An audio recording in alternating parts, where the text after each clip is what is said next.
with why don't we begin with some prayers, just briefly?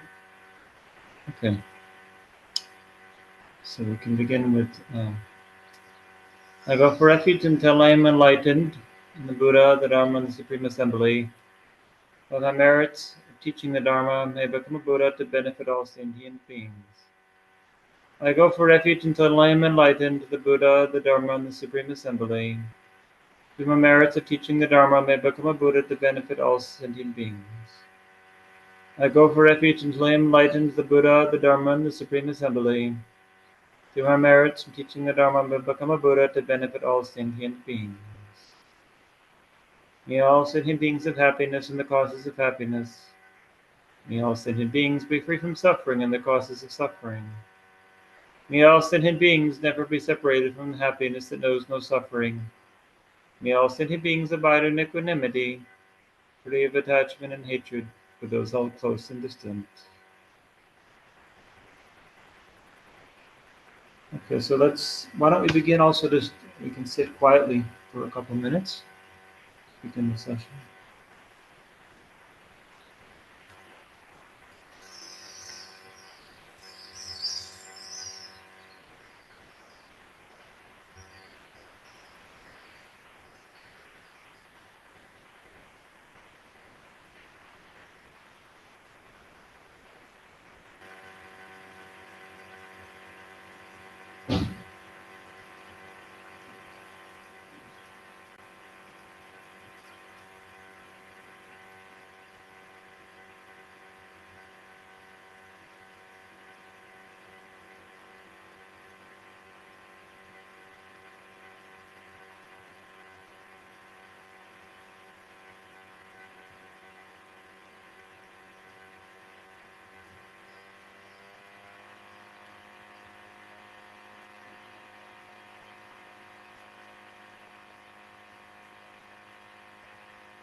Okay, so here we are, the second week of these teachings, it looks like. So Venerable Legden began last week, I believe, with an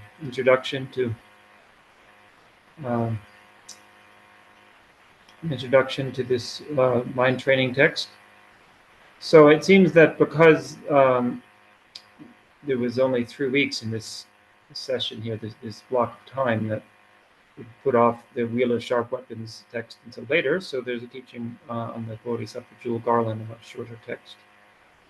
And so it's good to know sort of the context, of course, of mind training. I think that Venerable Legden must have spoken about that quite a bit last week. So, of course, in the monastery, we, as many of you know, we debate for a long time and we study a lot of philosophical texts. But it's important to remember the essence of this, the training of the mind. It's not just about philosophy, and a lot of what we debate is just philosophy. It's not directly about um, training the mind in the way that these texts are so direct in this way. If we understand it properly, it ultimately should become that. That's what Tsongkhapa talked about with his own experience of study. That as a young person, he became a great scholar, and then in the middle period, he started to see how these all could be used as personal practice, as advice for personal practice. And then, in the end, he then meditated and put it into deep practice. So that is meant to be the model for us how we can follow this as well. Um, but in any case, here it's not so much philosophical. There's very little in here that is just pure philosophy. It has to do directly with how we behave and how we think day to day. Um, and so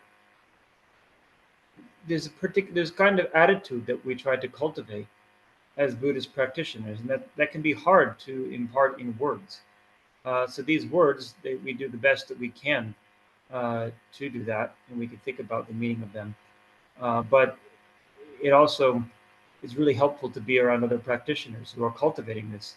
So in the monastery, that is also part of the life. It's not just about the philosophical debates. It's about living here um, and following the discipline, just learning how people behave and learning how people think here. And that's something that is imparted to people who take teachings within this lineage. And any of you who are the fortunes to know Kebje Lama Rinpoche, that was really his main emphasis was on training the mind, on going through these kinds of meditations that are meant to diminish our coarse afflictions, our obsession with ourselves. Essentially, that's the most um, central point here when it talks about. We'll see this bring all or put all blame on one source. It's talking about that. This the real source of all our problems is this overwhelming sense of the importance of our own happiness and just constantly obsessing about our own issues. But it's not so easy just to say that. This is why we have all kinds of different ways of thinking about it here. Um, and it's this text, as you see, it's a short text with some sort of pithy advice, as we say, just some short sentences that we can, if possible, we can even memorize them, but just to reflect on them again and again, that we can think about this meaning. But then each of them is associated with a much longer story. You'll see the stories. If you have this, I'm not sure which book you all have, but the book of Kadam, which Thupten Jinpa has translated, contains a series of stories that are associated with each of these sayings. So it's interesting looking at through these stories. Uh, when these things were happening, when Tisha was giving these the conversations, really, it's stories of conversations between him and his student Rom Tompa, who many of you might know was Tibetans considered to be a previous incarnation of the current Dalai Lama. And at that point, Tibet was not a Buddhist country. Right? That's something we take for granted now about how Tibetans are the culture is imbued with Buddhism, and it's reflected in the way that they think and act. One of I think the strongest qualities I see, in living with Tibetans and their culture, is the quality of humility. It's extremely emphasized and practiced within the culture. It's just built into the way that they think. It's not to say that people don't have pride in various ways and don't have afflictions. They're not all enlightened people necessarily, but nevertheless, this emphasis on humility and not making oneself as something special uh, is so strongly imbued in the culture that very few people would try to do that because they know that they would be alienated if they did that. People wouldn't take them seriously, um, and so nobody sort of puts themselves out and tries to do that. And then gradually, over many generations, that becomes the standard, and that's what's happened in Tibet. But it wasn't always the case. So we see here when Atisha talking to Don Pompa and saying, that you Tibetan people need to be tamed, that your minds are very coarse and rough. So maybe it's similar as Buddhism moves to other cultures. Different cultures have different common afflictions, common ways of thinking. And like I know in my culture, in the USA, if you promote yourself, that's not necessarily seen as a bad thing. It's often seen as a good thing, and it's actually seen as being a little weak if you don't go out and make yourself something special and show your qualities. So it's quite the opposite attitude there. And also it has to it's another way that I've noticed for myself, having grown up in American culture and seen the attitude here, is that when things go wrong, trying to change your mind rather than trying to change the situation, which again is very much part of American culture, that there's an idea of innovation and trying to find a new way to do things. It's not necessarily a bad thing. It's brought us a lot of successes, but uh, if it's taken to the extreme, then every time something goes wrong, we blame something else and we try to manipulate external circumstances to fit what we expect is going to bring us happiness. Whereas here with mind training, again, this idea of put all blame on one source, that we see it as this is coming from my own creation. It wouldn't be a problem if I interpreted the situation differently, and so I can change the way that I think about it, and it won't appear that way to me anymore. It won't create these problems. Rather than trying to change the external world, trying to change other people, say if they don't if they only treated me differently, this is then I'd be different. Then I'd be happier. I don't like living with these kinds of people. I want to go somewhere else. Sometimes we don't have a choice, and we can train our minds. We have the opportunity to do so. This kind of work is very effective uh, if put into practice when we really can't change the situation. We see people like prisoners, for example. There are stories nowadays, and in the past as well, but also we see now, like for Venerable Rabina Kortin, many of you know, working in prisons for many years. This practice is quite effective. If you have nothing else to do, you get no way to escape, and you're in a very difficult situation. Um, what you can do uh, is work with your mind. And that's what some of us do voluntarily when we put ourselves in the monastery. We're putting ourselves in a kind of prison. Um, some of you might know the Christian monk Thomas Merton, who was actually an inspiration for me when I thought about ordaining. I don't know if any of you have read his autobiography, but there's actually quite a well-known line in that autobiography, which was he talked about entering the monastery. He said it was the four walls of my new freedom. Right? That putting oneself into a situation where you have nowhere to go, you have no escape. Now you're free to work with your mind. There's no other option. When I was a young Thomas monk, who, I'm venerable. now in a different room. I was in the same room for 18 years. Now I'm director of the house in a different room next door to where I was before. But I remember moving in. It's kind of a similar room, a similar setup. So I remember when I was a young monk and looking at the windows here, as you see, and of course, as many buildings in India have, which we don't have in America, they have bars in the window. I think you call it grill. So I remember thinking it's like being in a prison. I can't get out, and it was hard very early on. It's always been hard in the monasteries, never been easy. But especially early on, there were a lot of things that didn't make sense and were difficult to deal with, and dealing with a difficult culture, different culture. Um, and then seeing it as I'm not going to try to change this. I'm just going to stay here and work with it rather than trying. This is what I've received, and now I'm just going to work with it for what it is. I think that's a big. All of us can try to apply to some extent. Doesn't mean we never try to change the situation in our life. So there might be cases where it really makes sense to make a change. So here, as I said, I moved next door. After a lot of deliberation, I decided when I was becoming director of the house. The year before I became director, I was in retreat, and I was thinking about that. I was meditating on what should I do as director, and I was thinking there was this empty room next to me that had never been used because we'd had the plan for many years was that we would have a teacher come here and be in a room, but that never happened. And then Kebje Lama Zob Rinpoche used to stay here, or at least he never slept in the house, but he would be invited in here if he was here. But without Rinpoche around, and there was no sense that we were ever going to use the room. So I thought about it a lot and felt it actually made a lot of sense to stay here and function as director from a different room. And also be able to teach in this room because it's bigger. I have to hold students in the room. So after it made sense at that time, and I think it was the right decision. Nevertheless, generally speaking, my life has been pretty much the same for the last 20 years.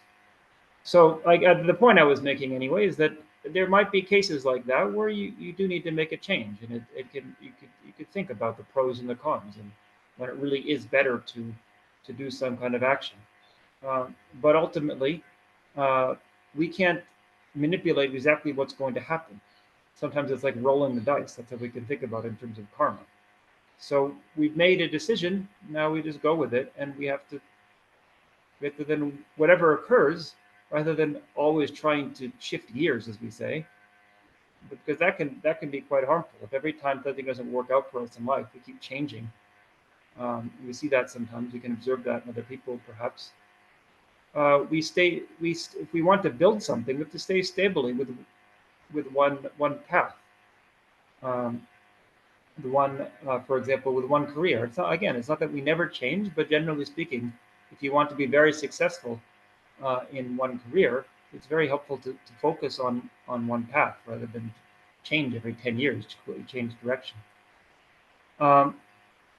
So the point here is, whatever the case may be, if we're in a situation where it's not going to change externally, then we can have the opportunity to work with our mind. We can reflect on how the way things appear to us is ultimately a manifestation of our mind.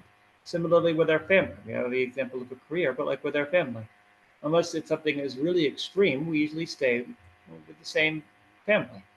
And within that, rather than trying to change the other person, we have to work with our minds, and how, to what extent do I see that this if I'm having a problem with my partner, for example, how much of this is coming from me, and how much can I work with my own mind here? Even working with children. Of course, now also one of the other changes for me being older here is having young students, especially one young boy, and having to raise a child. But in this case also, I recognize ultimately I'm just there to help him develop. I'm not there to make him into a model of myself, or to manipulate exactly what happens. Whether he develops, it depends very much on him. And it's part of my own practice to try to facilitate that in whatever way I can. And then also to practice mind training in that situation, when he does things that that disturb my privacy. That's actually part of why I moved into the room, because I have a little more privacy. But nevertheless, I can't tell him never to knock on my door when it's closed, whereas most people don't knock on my door when it's closed. So we have to work with that. We have to work with the situation, and train our minds. So one way to see it, to give that example, is that I could have the attitude that if I'm trying to meditate, I really shouldn't answer the door when he comes, because I need to work on my meditation, and it's better not to be disturbed for that. But the other way to see it is that this is part of my practice. This is how I've also had to train myself in the monastery. One of the things that was very difficult for me early on was that I didn't have a lot of privacy and a lot of space to structure my own time, which is part of why I became a monk in the first place, is that I wanted to have more time to focus on personal practice. But what we learn in the monastery is just to surrender to that, to see that as an opportunity to train our minds. If something inconveniences me, that's good. Especially early on, I really tried to take that attitude. Nowadays, again, when I have much more responsibility, I have to be a little more forceful about carving out time for myself. But in the early days, I just tried to think whatever the disciplinarian says, I do that, and I do it with a sense of joy. That this is diminishing my sense of self-control. That I have to control everything and have everything go my way.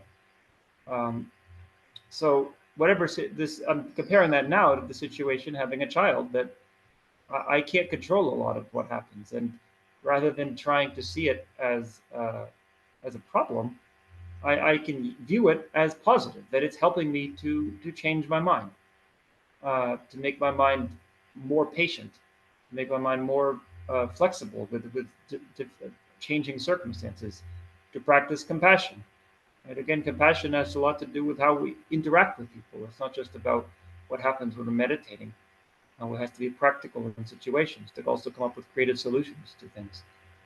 And I think I mentioned this in the talk I gave when some of you were here last month at the retreat here, a few weeks ago, really.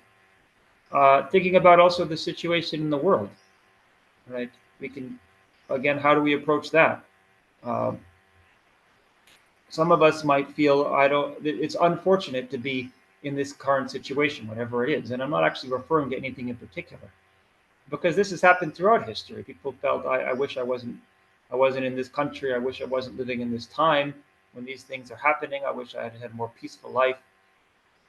But again, we could think that the purpose of our lives is not to have happiness within this lifetime.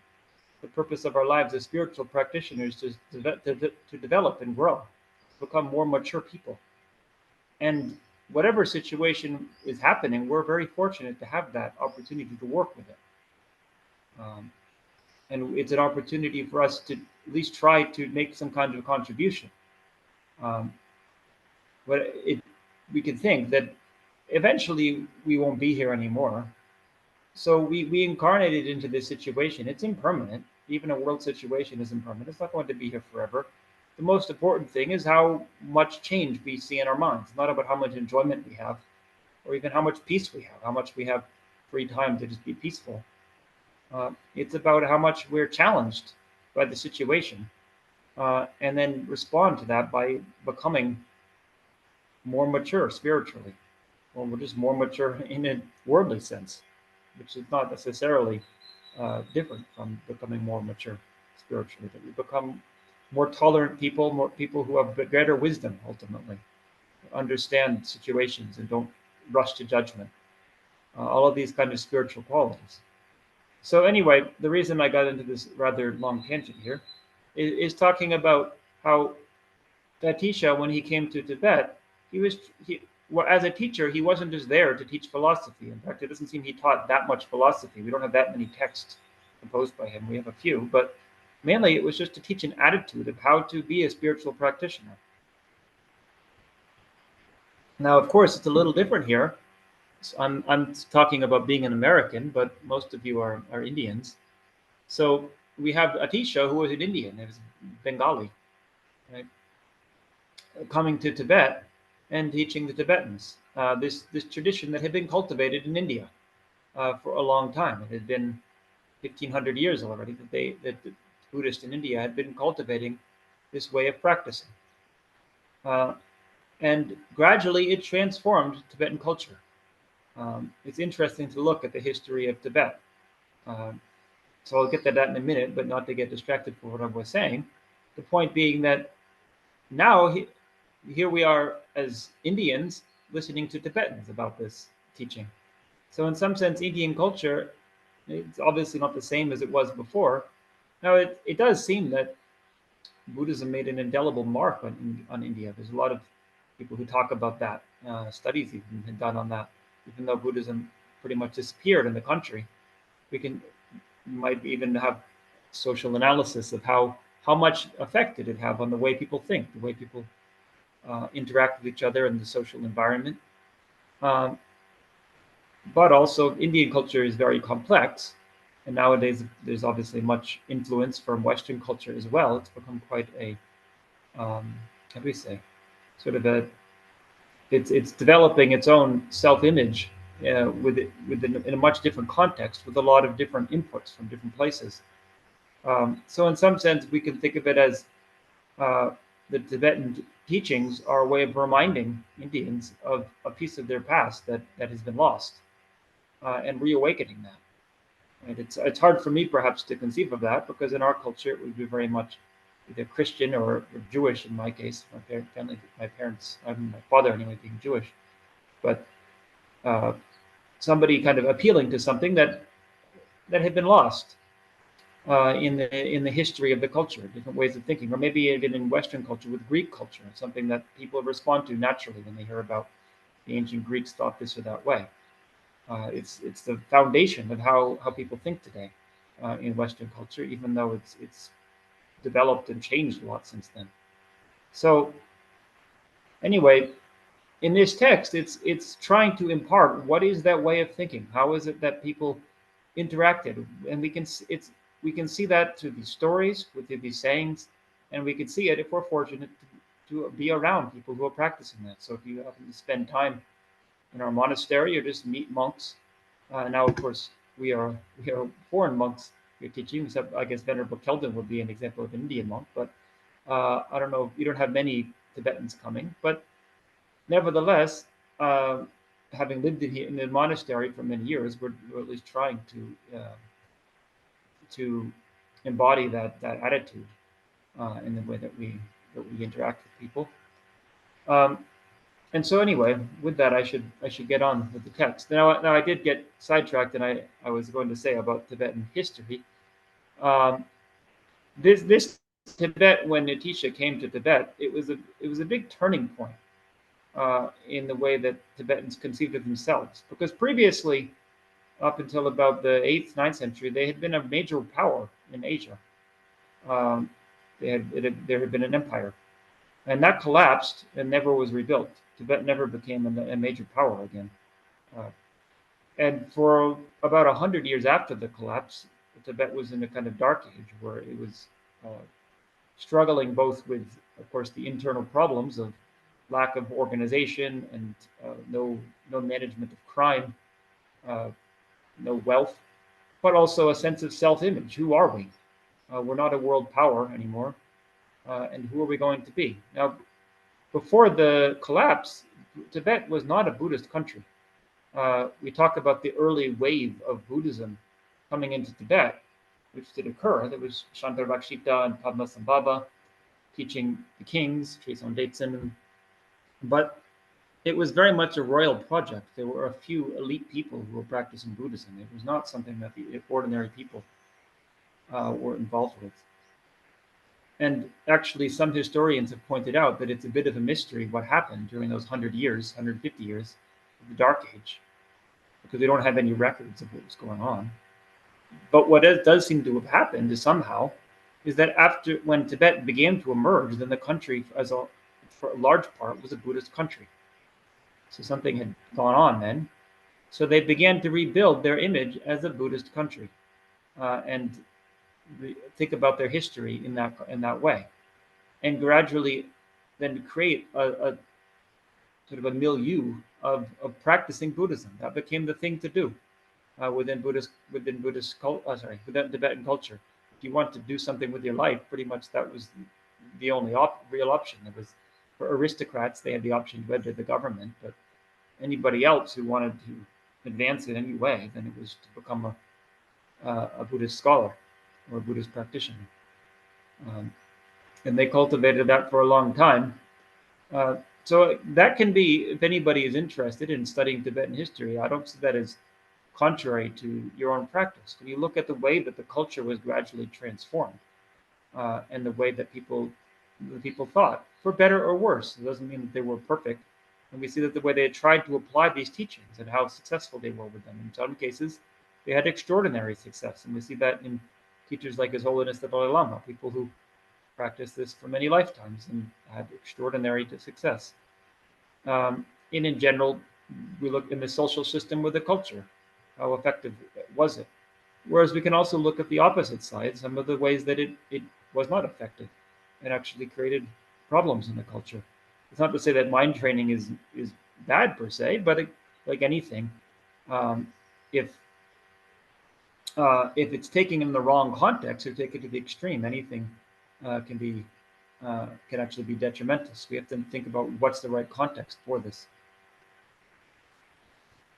Okay, so uh, I think Ligden told me he had reached verse 5 and he'd completed the A and B of 5, the first two lines. But I want to just mention those briefly again because those are so important. So we have, with mindfulness, awareness, and heedfulness, constantly guard the gateways of your senses. And so those that triad of mindfulness, awareness, heedfulness. Um, that is those are considered the most important mental factors to cultivate for Buddhist practitioners. So it's very important to understand exactly what they mean. And so we have the translation here. It's hard to find an exact perfect translation, but more importantly is to understand what they really meant by this. And so to go through them one at a time. So mindfulness, for those of you who know Sanskrit, and even if you know Hindi, it might be familiar. It's smrti in Sanskrit, S-M-R-T-I. I don't know Sanskrit to know how to tell you how to spell it. Um, it has to do with memory, right? In Tibetan, the word is trempa, which means memory. So in English, the word mindfulness, um, there's a history to this, and some of you may have heard me talk about this before because I think this is interesting and useful. It was translated by Rhys David, who was an English scholar in about 1900, who translated the Pali Canon. The word sati in Pali, some of you might know satipatthana, in the establishments of mindfulness. So he translated it as mindfulness rather than as memory or remembrance, which I think actually was excellent, an excellent choice. He was a Christian, and in that time in England, which was a very strong Christian country, uh, there was a saying that you should be mindful of others. That as a Christian, as a good Christian, you should not just be concerned about your needs. Be mindful that other people, what's going to be the impact on them in what you do. So the point there is that we have a particular insight that we may have learned as Christians in that case, which is that do unto others as you would have them do unto you. But it's not enough just to say that or to know that. You have to keep that in mind all of the time. So mindful, your mind is full of that. Right? So you have to remember it in active memory. You have to keep it in active memory.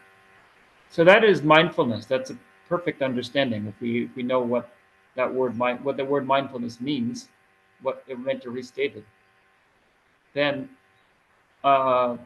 we can understand what it meant in the Buddhist context, which is that we have wisdom that we learn as Buddhists, both through study and through experience and through our own reflection. We have to keep that in mind all of the time, such that we tend to act out of that. So we have this text. It has condensed a lot of points of wisdom into short phrases, such that we can keep those in mind. And that they naturally come to mind, so that when we get into a situation, it just naturally comes to mind that we should think this way rather than a different way that we might tend to think. It's like we have sayings in cultures. We have sort of like old sayings that we have. In America, we have a lot of these too. Sort of sayings that have been passed down over the ages, and generally we think of elderly people who are considered wise who know all the old sayings, and it directs the way that they think. Personally, I feel that's actually becoming an issue in my own country, that we're forgetting a lot of the basic wisdom of our own country. It's kind of like a cultural revolution in some sense, overturning the wisdom that was generally considered to be part of being an American. But here, it's similar with Buddhists, that we have particular ways of thinking that are generally helpful for us as Buddhists, and we become familiar with them such that they also become a sense, this is mine, this is a part of me. It's not something foreign to me. But then just to be reminded of it gently, and that's how we function here in the monastery.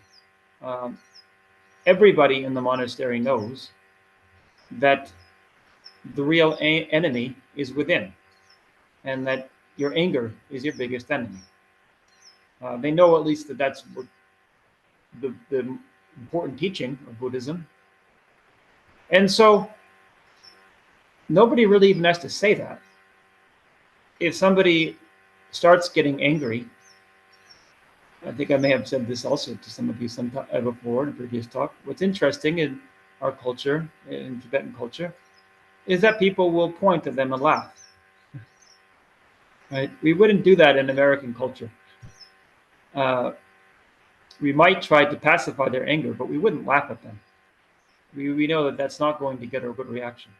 But that works very well here. The point is, everybody has the shared understanding that anger is an enemy. And it just all it needs is somebody to point at you and laugh, and then you remember, oh, what am I doing? Why am I losing myself to anger?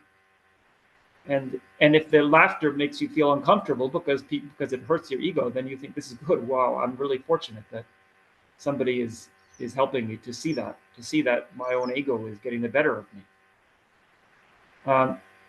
So sometimes we are fortunate to have friends around us who do that, but sometimes we have to do that ourselves, and that's why we have mindfulness.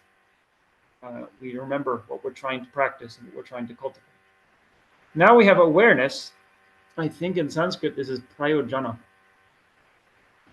It's also a bit hard to translate. And I see Thupten Jinpa, he has a footnote here. I think he says he used to translate it as, let me check. He said introspection. I think he had another word that he said he used to use, but now he's switched to using awareness. Vigilance. Yeah, vigilance is what he'd used before. Right? So vigilant, of course, the word in English, vigilant, is to always be on guard. Right? We have to be aware. We have to be on guard that something might come and threaten us. For example, if you're guarding the gate at night, you need to be vigilant, not just fall asleep or not be paying attention. So that's what we talk about a vigil. You stay up overnight with candles maybe and make prayers. There's always somebody on guard to continue the continuity of the prayers. But that is part of what we're talking about here. But the reason he said he switched to awareness, he's thinking about the term, which is actually a new term in English, has been in past years in psychology, been coined, which is meta-awareness. So he's talking about that, which he thinks is the closest parallel to understanding what is meant here by the word sheishin in Tibetan, which means she means to know, jin means to be. It's sort of like you could say present. Really, is the present particle. So it's like knowing, but really it's like present with your mind. The point is that meta-awareness means that when we have mental states, when we have thoughts, when we have emotions, there's a part of our mind that is outside of that and is able to observe it and know that this is what I'm thinking, this is what's happening in my mind, this is what I'm feeling. It's not necessary. It's not judgmental. Right? It doesn't mean that we don't apply an antidote, but in and of itself, this awareness is non-judgmental. It has to be this there and present, such that we don't get it. So we had this example of the person gets angry. They have to, one thing, know that it's good not to get angry and have memory. You also have to know that they're getting angry, and if they don't, it can easily get out of control. So we always want to be aware and knowing what's going on with our mind and body. So Shantideva says, Ludan segi negabla, yani gada doctor wadi ni shishin dornuni, shishin songwen senida. This means, so the state of my body and mind constantly checking again and again.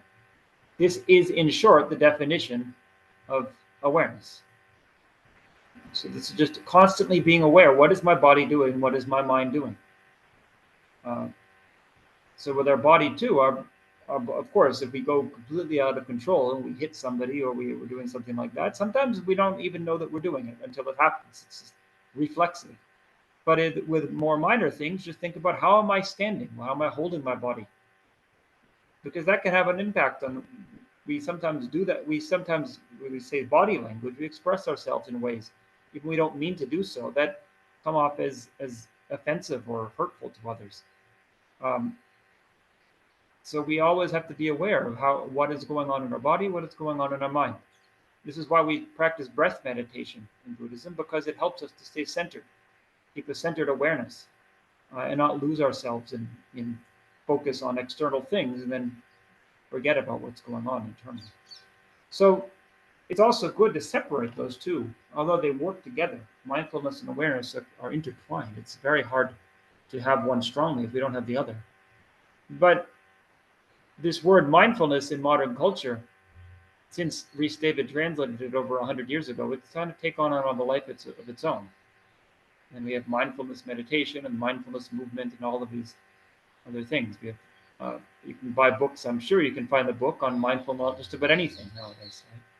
Any kind of activity, mindful cooking. I think mindful basketball. There's a book called Sacred Hoops by Phil Jackson. Right? He's the coach of the Chicago Bulls. It's about teaching mindfulness to the Michael Jordan and the other people on this team. Right? So it's good. It actually worked very well. They won the championship. But the point is, when they're talking about mindfulness, they're not using the word in quite the same way, and so we might get confused and not then get confused about a kind of a popular understanding of it rather than what they're talking about here. Because actually the danger of that is that the popular understanding oftentimes is that if we're mindful, it means being fully in the present and not thinking about the past or the future. But actually, the mindfulness has a lot to do with the past. We have to be very aware of what's happened in the past, such that we don't repeat the same mistakes. It's not just about being present and experiencing our senses fully, which is sometimes how it's understood. And then also that it's different than awareness. This non-judgmental awareness we have, that's how mindfulness is understood. But these are two different things. And now the third one, heedfulness, is how he's translated it here. It's traditionally been conscientiousness. He says he's changed to heedfulness. It's interesting. He doesn't give a reason why. I don't remember the word in Sanskrit, actually. In Tibetan, it's bayu,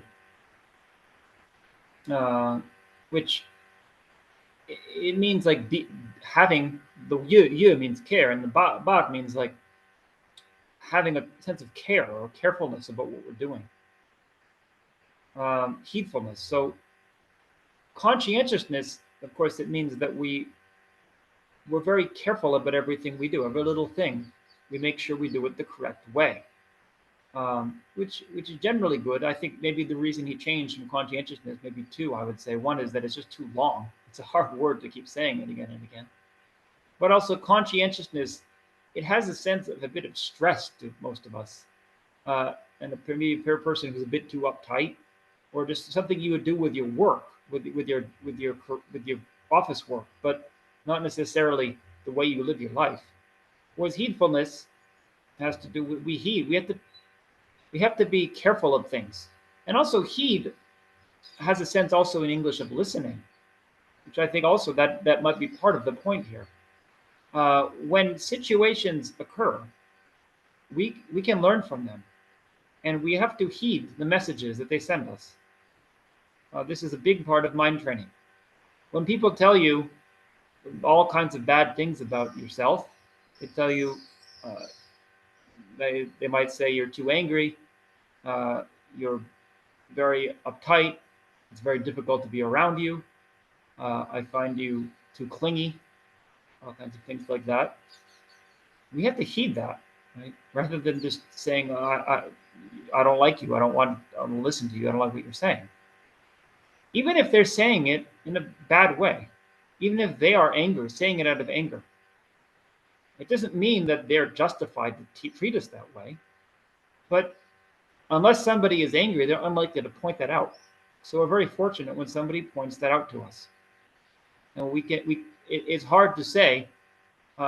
So if somebody says to us, "You're very angry," we could justifiably say that you don't see my mind and you don't know if I'm angry.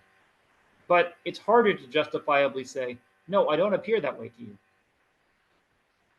They're saying what they experience, and we have to accept that somebody's experiencing us this way, and that we might be playing a part in that. And see what can we do differently, especially if it happens more than once,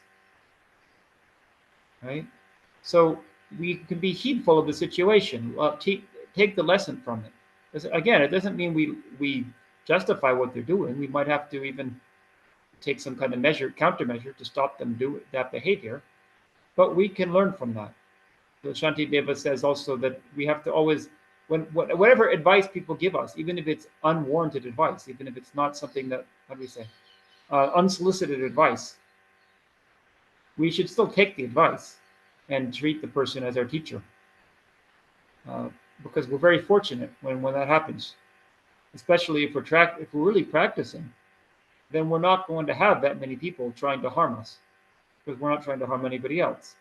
So when that actually happens, we're quite fortunate to use that situation. But also with heedfulness, it has to do with, as we say, being sense of care, taking care in our actions.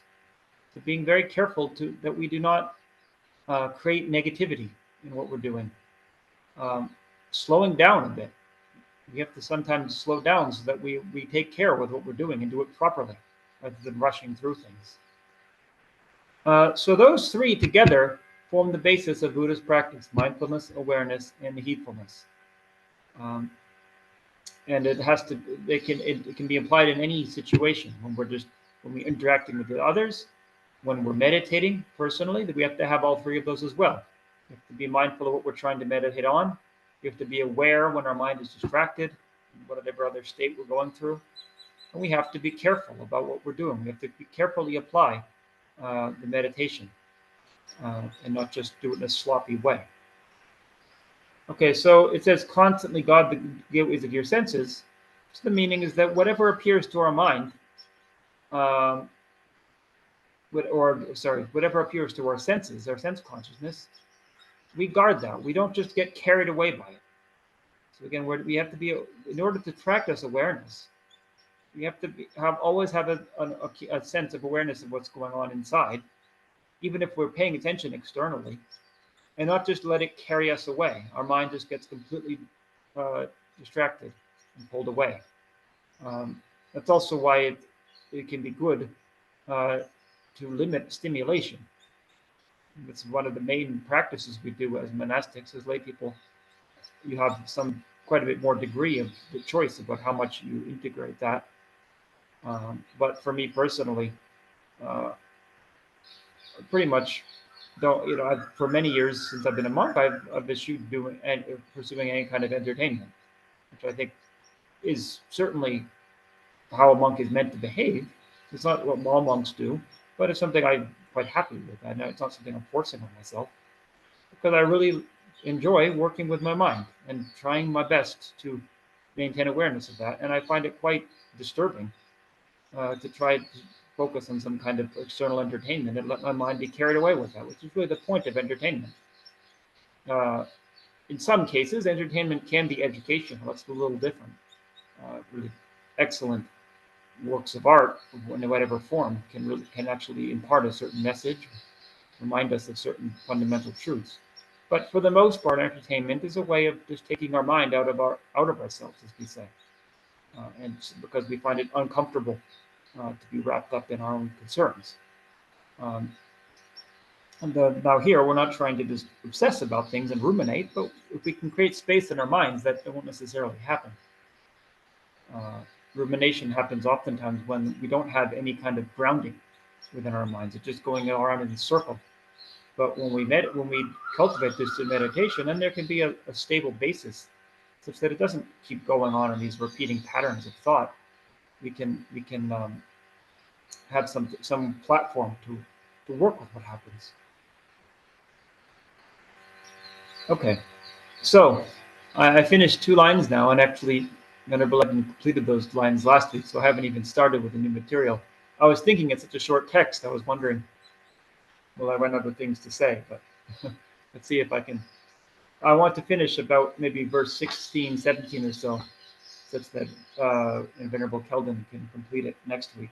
So I'll try to go a little bit more speedily now.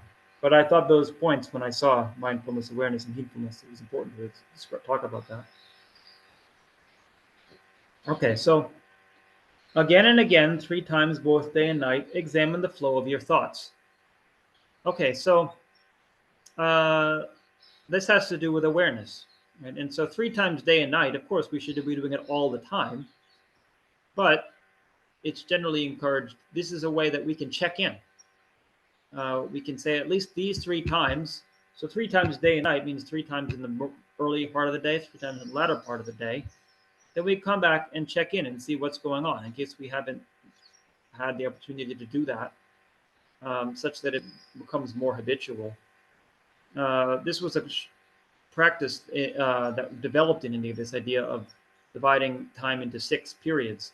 And then if any of you practice, for example, if we have 6-session Guru Yoga, some of you might practice that. It's meant to be practiced over 6 periods of the day, although in practice, most people do it 3 times all at once, 3 times all at once in the evening, which is often, for example, as Buddhists, we're meant to take refuge 3 times in the morning, 3 times in the evening. So really, one way to do it would be to, for example, if you get up at 5 a.m., take refuge at 5, and then go for refuge again at 8 a.m., and then go again at 11 a.m. And then in the latter part of the day, again at 2 p.m., and at 5 p.m., and at 8 p.m. But functionally, most people just recite it 3 times, and then recite it again 3 times in the evening. But if you have the opportunity, this is a good way to practice, is to set aside certain times of day. Like we have the Muslims who pray 5 times a day. It's a similar idea that we have 6 times a day here that we make a particular. I'm going to set aside this time. So whatever I'm doing, I'll put everything down and come back to my practice and align myself with that. Okay, now reveal your own shortcomings, but do not seek others' errors. This, I think, almost every religion has this kind of teaching, but it's something, of course, we need to remind ourselves again and again because it's so hard to go away from this. So, in whatever situation there is, we really want as much as possible to focus on what mistake did I make here, rather than trying to point out faults in others. Whether that means in terms of the way we think about it, or especially the way we speak about it. We try to think that the main problem here is my mistake. What about could I do differently to change the situation? If in the story here, there's an example that's given. It's interesting. It's quite similar to the Christian presentation of this. As I said, it's quite universal in religions. So here the example is that you have your hand, and it says that you what is it? You quash down your own faults with your palm, and then point out others' faults with your fingers. And so it's that your faults are much bigger. You have to use your entire palm to press them down, and then you putting out little faults in other people with your fingers, which we have to reflect on how much is that true in the way that we behave day to day, what we think. So the Christian example, Jesus saying this was, some of you might know, is that you reach to remove the splinter from your friend's eye, not ignoring the plank in your own eye. Right? So we see little faults in other people without recognizing these major faults in ourselves. And when other people do that, it's very obvious to us. We see that this person is constantly criticizing others and never seeing the fault as coming from themselves. But this is the most fundamental thing we have to do as Buddhists, is to try to see what part are we playing in this, and see ourselves as part of the problem. And then we can actually work with that. And then the opposite is conceal your own good qualities, but proclaim those of others. So again, not make a big deal out of our own good qualities. Focus more on proclaiming the qualities of others, and we'll see that very strongly in Tibetan culture. Uh, it's so rare for Tibetans to do that, to make themselves as anything special, because that again, it's so much ingrained in the culture, and it wouldn't be taken well. Nobody would do that because they know they they would be vilified for doing so. People would take them seriously. It would seem very strange if somebody claimed to have some good quality. So you'll always see this at the end of a Tibetan text. A great master had just composed a text, and it'll say this is composed by the idiot so and so. They'll use quite strong language. Kapjalama's Abrubishe, you'll see that again and again with his text. You'll see at the end. Like I think there was the one, the what is it called, the transforming self-cherishing or something. There was the one text he wrote, and at the end of the text that this was composed by the non-dharmic beggar named Zopa. This is just normal in Tibetan culture, and some people actually find it a bit surprising. They don't know what to make of it. Um, so even with His Holiness the Dalai Lama, he will never claim to have any kind of realization. Nowadays, he is saying a little bit here and there, but certainly compared to what most of people perceive, it's quite minimal. But generally, we see that throughout his life, we look at his talks, talking just using the refrain for a beginner like myself. We always think that way. We try to keep that mindset. It's helpful, actually, because if we think that we know everything, if we think that we're very advanced, then we don't recognize when we have some kind of something that we have to cultivate, that we know too much to be able to learn anything. There's a famous story in Zen culture about the scholar who goes to the meditator for instruction and requests him for instructions. The meditator says, well, first have a cup of tea with me.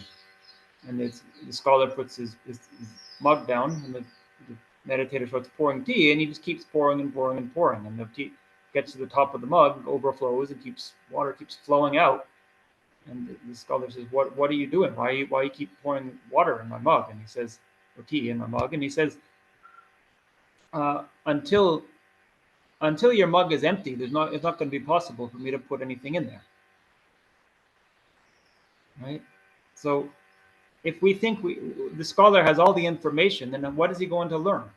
Unless we start to develop what they call in Zen Buddhism the beginner's mind, then we have the opportunity to learn something, no matter how advanced we are. It's a big danger when we get too much information, too scholarly. So that's something we now have to face as we come to the end of the Geshe program. But fortunately, I find anyway that the program here, it just challenges us again and again. No matter how advanced we might become, it's never easy, and we always get embarrassed in public situations by what we don't know, and that's designed that way. But we have to recognize it's good for us when that happens. We don't have to think of it as a problem. Generally speaking, if something bad happens externally, something very embarrassing, so have somebody with a great reputation, and something disturbs that, and suddenly we're humiliated, or what's the word, disgraced. That's the common word if somebody has a great reputation and that's cut out from below. That's seen as something we react to, as something not unwanted and something we need to push away. But here, we should embrace that if that happens. We don't have to necessarily go out of our way to create it, although again, historically in Buddhist culture, that has happened. There are examples of people who have done that intentionally, but when it happens, we see that as positive. How fortunate to have this opportunity to finally work with my mind again, be brought back to reality, brought back to earth, as we say, rather than floating up in the sky. Recognize that I thought I was such a great practitioner, but suddenly here I am having this minor problem and losing my composure. And don't proclaim the faults of others. So don't go out of our way to keep pointing out all of these faults in other people, other things. It will just reinforce it. It'll continue to appear that way to us if we keep talking about it that way. We can gradually see it in a different way. Okay, then forsake wealth administrations at all time relinquish gain and fame. Right, so here we're talking about the 8 worldly dharmas, many of you have heard this term, which means pursuits that if we're going to be spiritual practitioners, they're quite antithetical. If we're just concerned about material gain and having wealth and having status, uh, this is going to get in the way of our spiritual cultivation. Now, it doesn't mean, again, sometimes we do pursue these things within a spiritual context. We have to know the right way to do so. It said that a bodhisattva really should want to be famous and powerful person because they can influence a lot of people. But they shouldn't want it in a way of for their own ego, their own satisfaction. And so we have to be careful. And generally speaking, as beginners, we don't want to try to do that. But at a certain point in our practice, it might be beneficial. We can benefit more people that way, but we have to maintain the same attitude. We're not pursuing this for its own end.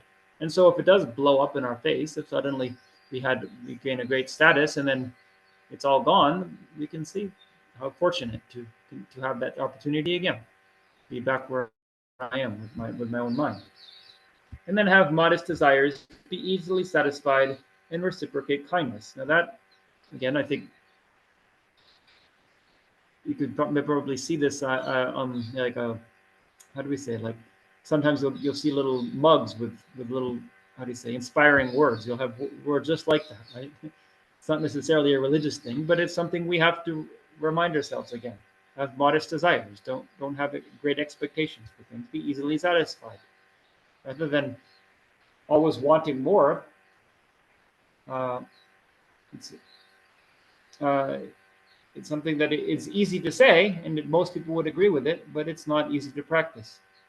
And there's stories that, like, there's the story of the 4 boys, or maybe you could say 3 boys, who they were granted. They met a genie who was granting their wishes, and the first boy wished for $1 million, and they got them $1 million. So then the second boy, he wished for $1 billion, and he gets $1 billion.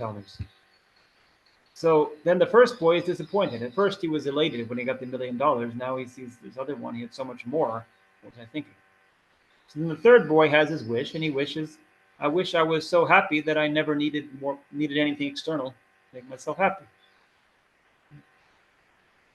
That's what we really need. Then we're satisfied and then we're happy. We don't need more. Whatever we have is always going to be more that we could have. And if we cultivate that attitude, that's how it's going to appear to us. And reciprocate kindness. So that's easy. It's, again, not easy to do, but again, it's easy to see the benefit of it. That when people are kind to us, we should be kind in turn, and not repay them. It's not a business transaction per se, but think that how can I work for the benefit of others, because people have been kind to me. And it's not just when we see them being kind to us right now. We reflect on how kind people are to us in general, how much every person, every sentient being in this or other lifetimes, the way that they have been kind to us, wishing to repay that in whatever way we can. Okay, now cultivate love and compassion and stabilize your awakening mind. So we cultivate love, being the wish that others are happy, and compassion being the wish that they are free of suffering. Quite simply put, to differentiate those two. And stabilize your awakening mind means this wish to become enlightened. That has to be based on the foundation of love and compassion. Out of the wish to benefit others, wishing that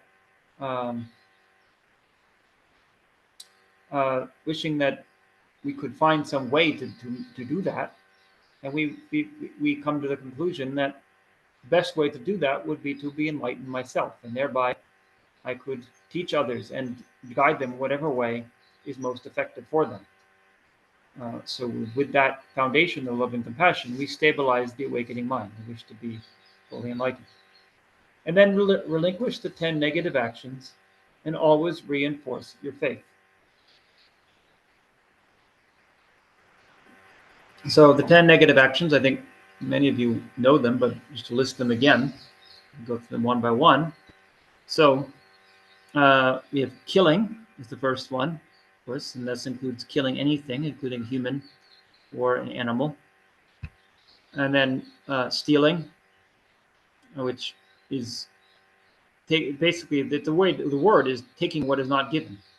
So we can think about that when we take anything. And nowadays, taking doesn't just involve physical things, because a lot of things are digitized.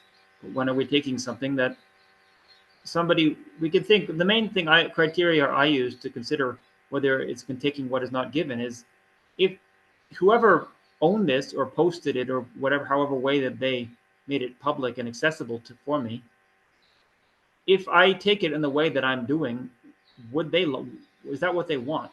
Would they be okay with that? If so, then probably it's okay. But if we think that no, actually they wouldn't want me to do that, then in some sense it becomes taking what is not given. And then we have sexual misconduct. Um, that is a bit of a complicated subject to get into that, but in a very simple way, we can think about it as any kind of sexual conduct that is at the expense of others, that it's pursuing one's own gratification in a way that actually is harmful to others in some way, either to the partner or to somebody else, some third party that would be hurt by what is going on. And then we have lying. And then we have, so the four, those are the three of body, the first three. And now we have the four of speech, so lying, and then a harsh speech, so insulting, criticizing, or just using negative, foul language. Divisive speech, we or sometimes translated as slander, where we speak in a way that we try to divide people who are harmonious, for usually for our own gain, because we want it to be some other way. It would be better for us if they were not harmonious. And then idle speech. Um, so these are just being wasteful with our speech, speaking in any way that doesn't use speech as a gift that we have, it's a power that we have. And if we just waste it away, talking about things that have no real purpose, this actually becomes a negative action. It takes away our time. It leads easily to losing control of our mind. The awareness we talked about earlier. We end up, it's similar to entertainment. It is a kind of entertainment. Um, and then we have finally the three negativities of mind, which are covetousness, which is wishing for things that belong to other people, or wishing I could have that or I want that. And then harmful intent, which is wishing to harm others. And finally, wrong views. So again, that's quite complicated, but I think of it because, of course, sometimes it's a bit hard to say. It could become dogmatic if we say that the right view is my view, and everyone else, if whoever disagrees, has a wrong view, and thereby they are negative, and I'm on this positive side. That can be a bit dangerous too.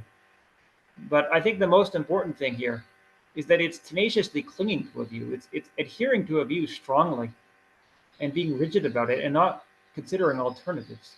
Because we'll see that in the Lamrim when it talks about these wrong views and how this is considered the most negative of the three non-virtues of mind. It says that for it to be complete, there are a number of factors, and one of them is that the person has to adhere to it very strongly.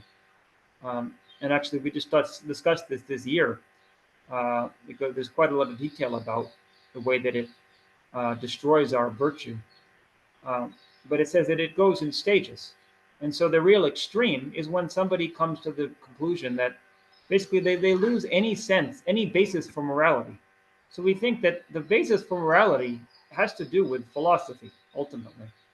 Even if it's not doesn't necessarily philosophy in the strict sense that we think about it, but it's something that separates human beings from animals, is the ability to think about, have a conceptual framework of the way things are and behave in relation to that rather than just in relation to our immediate impulses.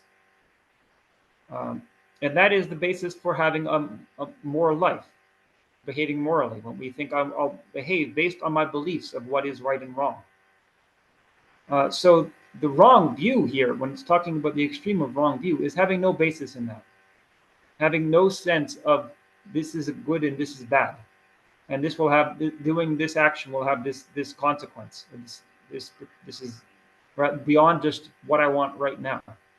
And if we completely destroy that with our views, which can happen, and so that somebody usually, though the other extreme is somebody has no views, so they're just for an animal or for a young child who just is acting on impulse.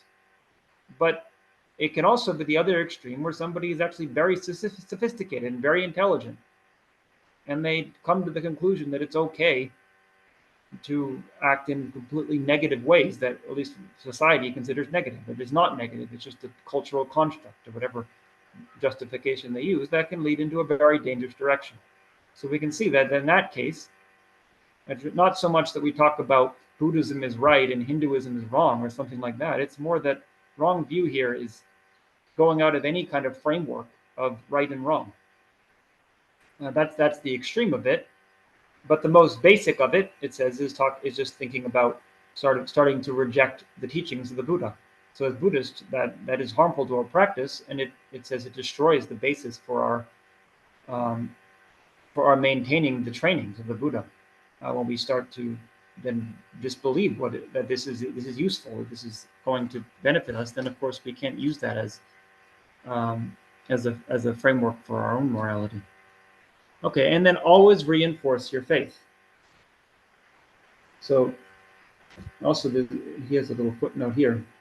Yeah, so he says that faith is the faith in the law of karma. And so that's why we say that ties in with this idea of the opposite of wrong views is faith that the teachings of the Buddha are valid. And so faith doesn't, sometimes it can be taken as blind faith, that it just means belief. Right? But it's quite different here. It has to do more with conviction. So you reinforce, right? It doesn't mean, reinforce doesn't mean that we keep telling ourselves again and again this is true. Really, what we could think about it as that we consider it again and again. And if we have doubts about it, we should address those. That's the best way to reinforce it. So keep making effort to do that. Don't slacken in that effort. This is heedfulness. We have to be vigilant and continue to put effort into these things. Not let it. It can be dangerous if we just let things, let our views become very complacent. We have to constantly be questioning them, and as a way of them becoming stronger. Okay, then destroy anger and conceit, and be endowed with humility. So, how do we destroy anger and conceit? Well, we have to apply antidotes, ultimately. So, there are many antidotes to anger. Of course, the obvious one is patience, and the patience is when the first thing that happens if we experience anger is take a break. Don't let it control us. Anger is said to be there's talk about, of course, the various root afflictions, and whereas desire is very hard to get rid of, anger is not so hard to get rid of, but it's very explosive and dangerous. So, for example, if we're in a situation where we're angry, if we think about it differently, if somebody tells us something that causes us to see the situation differently, it will get diffused very quickly. It's not like that with desire. If we are very attracted to somebody could tell us all the reasons why this is going to actually harm us in the end. We might even know that they're right. Doesn't necessarily mean we're not still attracted to that person. But with anger, it's a lot easier. If we're very angry at somebody and somebody points out to us that actually the reasons I'm angry are really not grounded in a proper way of thinking, and that it's my own delusion, and I see that as true, then I won't be angry anymore. But in the meantime, that's why it's very dangerous. It can easily create a lot of negativity in a very short period of time. So this is why here we start with anger and conceit. And seeing puffed up. I don't know. I don't have the Tibetan with me here. I expect conceit is translating lom sem, which It's interesting that the word lom in Tibetan can also mean possessed. If a deity possesses a person, or ghost possesses a person. So we're possessed, we're puffed up with our own self-image. So this is also very dangerous. And so we try to diminish that. And again, that's why we're very fortunate when people help us with that by criticizing us. And then be endowed with humility. So the sense of humility. Actually, I don't know in English. I should look. I tend to like word origins, as you can tell from what I've been talking today. So I have to look in the Oxford Dictionary at the origins of words, understand how we got to these ideas. But in Tibetan, again, it probably is nyam chung. So the word chung is small, right? Now nyam, actually, I'm not sure. The word nyam, there's a word nyam in Tibetan, which is when somebody has, we could say, an air about them. They walk with almost like a regal air. We talk about that in the monastery, that the very senior people have nyam. They should have that. If they don't, it's actually considered a bit disgraceful that they're senior people, but they just flit about and don't compose themselves. So maybe when we say nyamchong, it's the opposite of that. We're trying to cultivate, at least internally, the sense of not being anything in particular, not someone important, not an important person. So be endowed with that mental state. Right? Of course, I already talked about that, but we see right here directly it encouraging it. And then relinquish wrong livelihood. And so wrong livelihood, it has to do with certain actions. So we learned about, again, this year, when we were studying Abhidharma, it said, trying to think, it'll be on my exam. So we have, some of you might know, in the eightfold noble eightfold path, you have right speech, right action, and right livelihood. So maybe it never occurred to you, as it didn't necessarily occur to me either, but we see this now in the teachings. Why is that separated? It is not speech and action, which action is talking about bodily action. Is that the way that we live, the way that we act? So actually, I have the book right here, so I apologize, but I'm because I haven't I don't remember exactly how it separates it, but the point is that actually there are certain actions of body and speech that are separated out because they're very hard to uproot. It's not that livelihood is different from the actions of body and speech.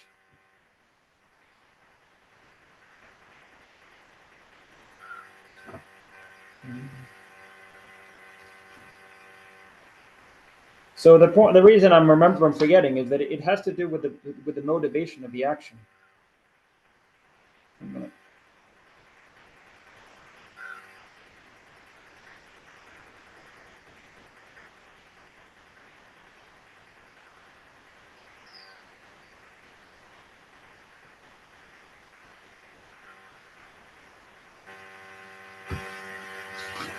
Okay.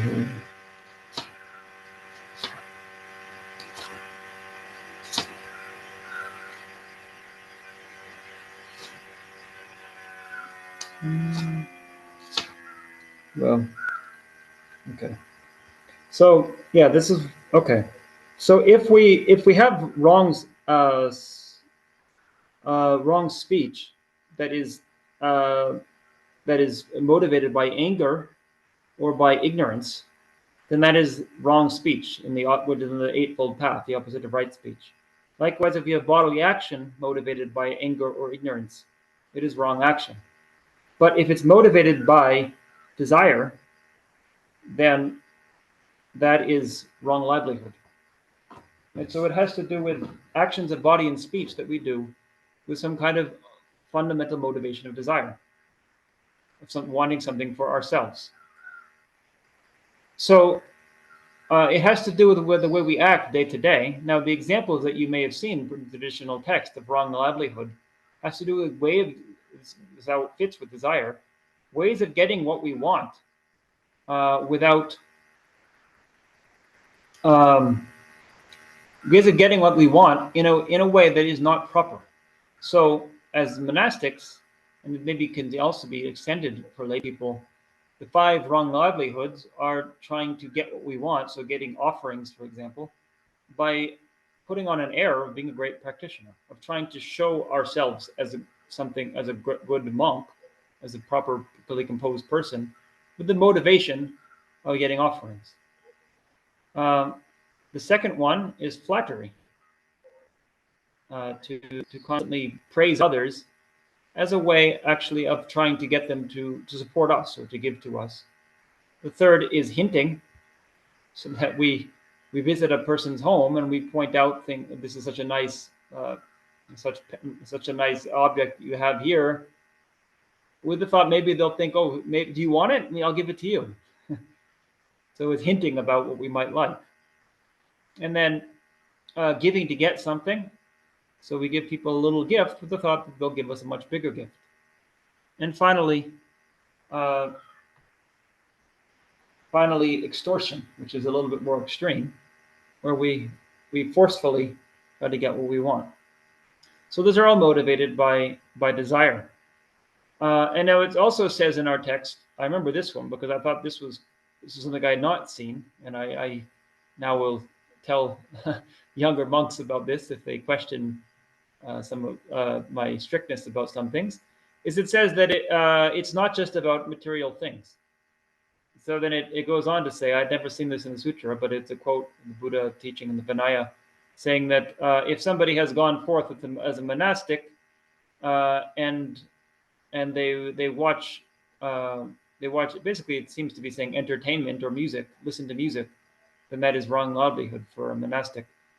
But it's interesting in the text. It says if they watch horses fight, or they watch bulls fight, or they watch elephants fight, or if they listen to the calls of elephants. So I don't know, maybe like, nowadays people pit bulls fighting or something like that. But I think the point is that it has to do with just seeking entertainment and then listening to the calls of elephants. I think they're talking about music, is my guess, because otherwise I'm not sure the monks would just sit around listening to elephants, whatever noise they make. But the point is that, anyway, with livelihood, we think about the way that also what do we do with our time, right? And is it just, if it's motivated by attachment? So we can think with entertainment, if it's motivated by a desire to learn, it can be quite different. For lay people, there's no restriction on these things as there is for monastics, and there might be opportunities if you watch an excellent movie or read an excellent novel, you can learn a lot from it, and it's probably good to do so, to know a little bit more about the world and how people think. But we have to see what is our motivation and what effect is it having in our mind. Is it just take us into this long distraction where we're just a way of escaping things, and it's not helpful? Is it helpful for us?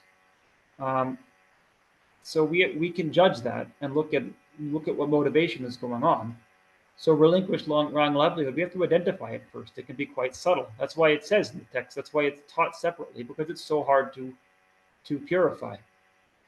It's hard to identify when we're doing that, even as monastics. If it's very obvious, it can be very obvious if somebody, of the example I gave, it's sort of almost like a joke. A monk walks into a lay person's home and says, what nice food you have there.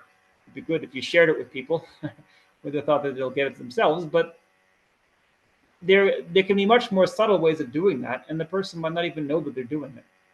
So we have to really look at what is motivating our actions in everything we do. And also, as lay people, for livelihood, we can think about the way that how we're making a living.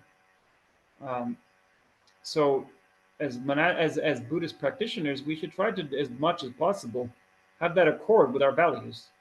It's not always possible, unfortunately, because of course we need to make a living. You can't just choose to not work most of the time, unless you have very fortunate to have a lot of savings. But to what extent, if we have a choice, for example, if we have a choice between a lesser paying job that is very ethical, whereas a much higher paying job that would force us to behave in unethical ways, it's good to consider which is what is more important to us, right?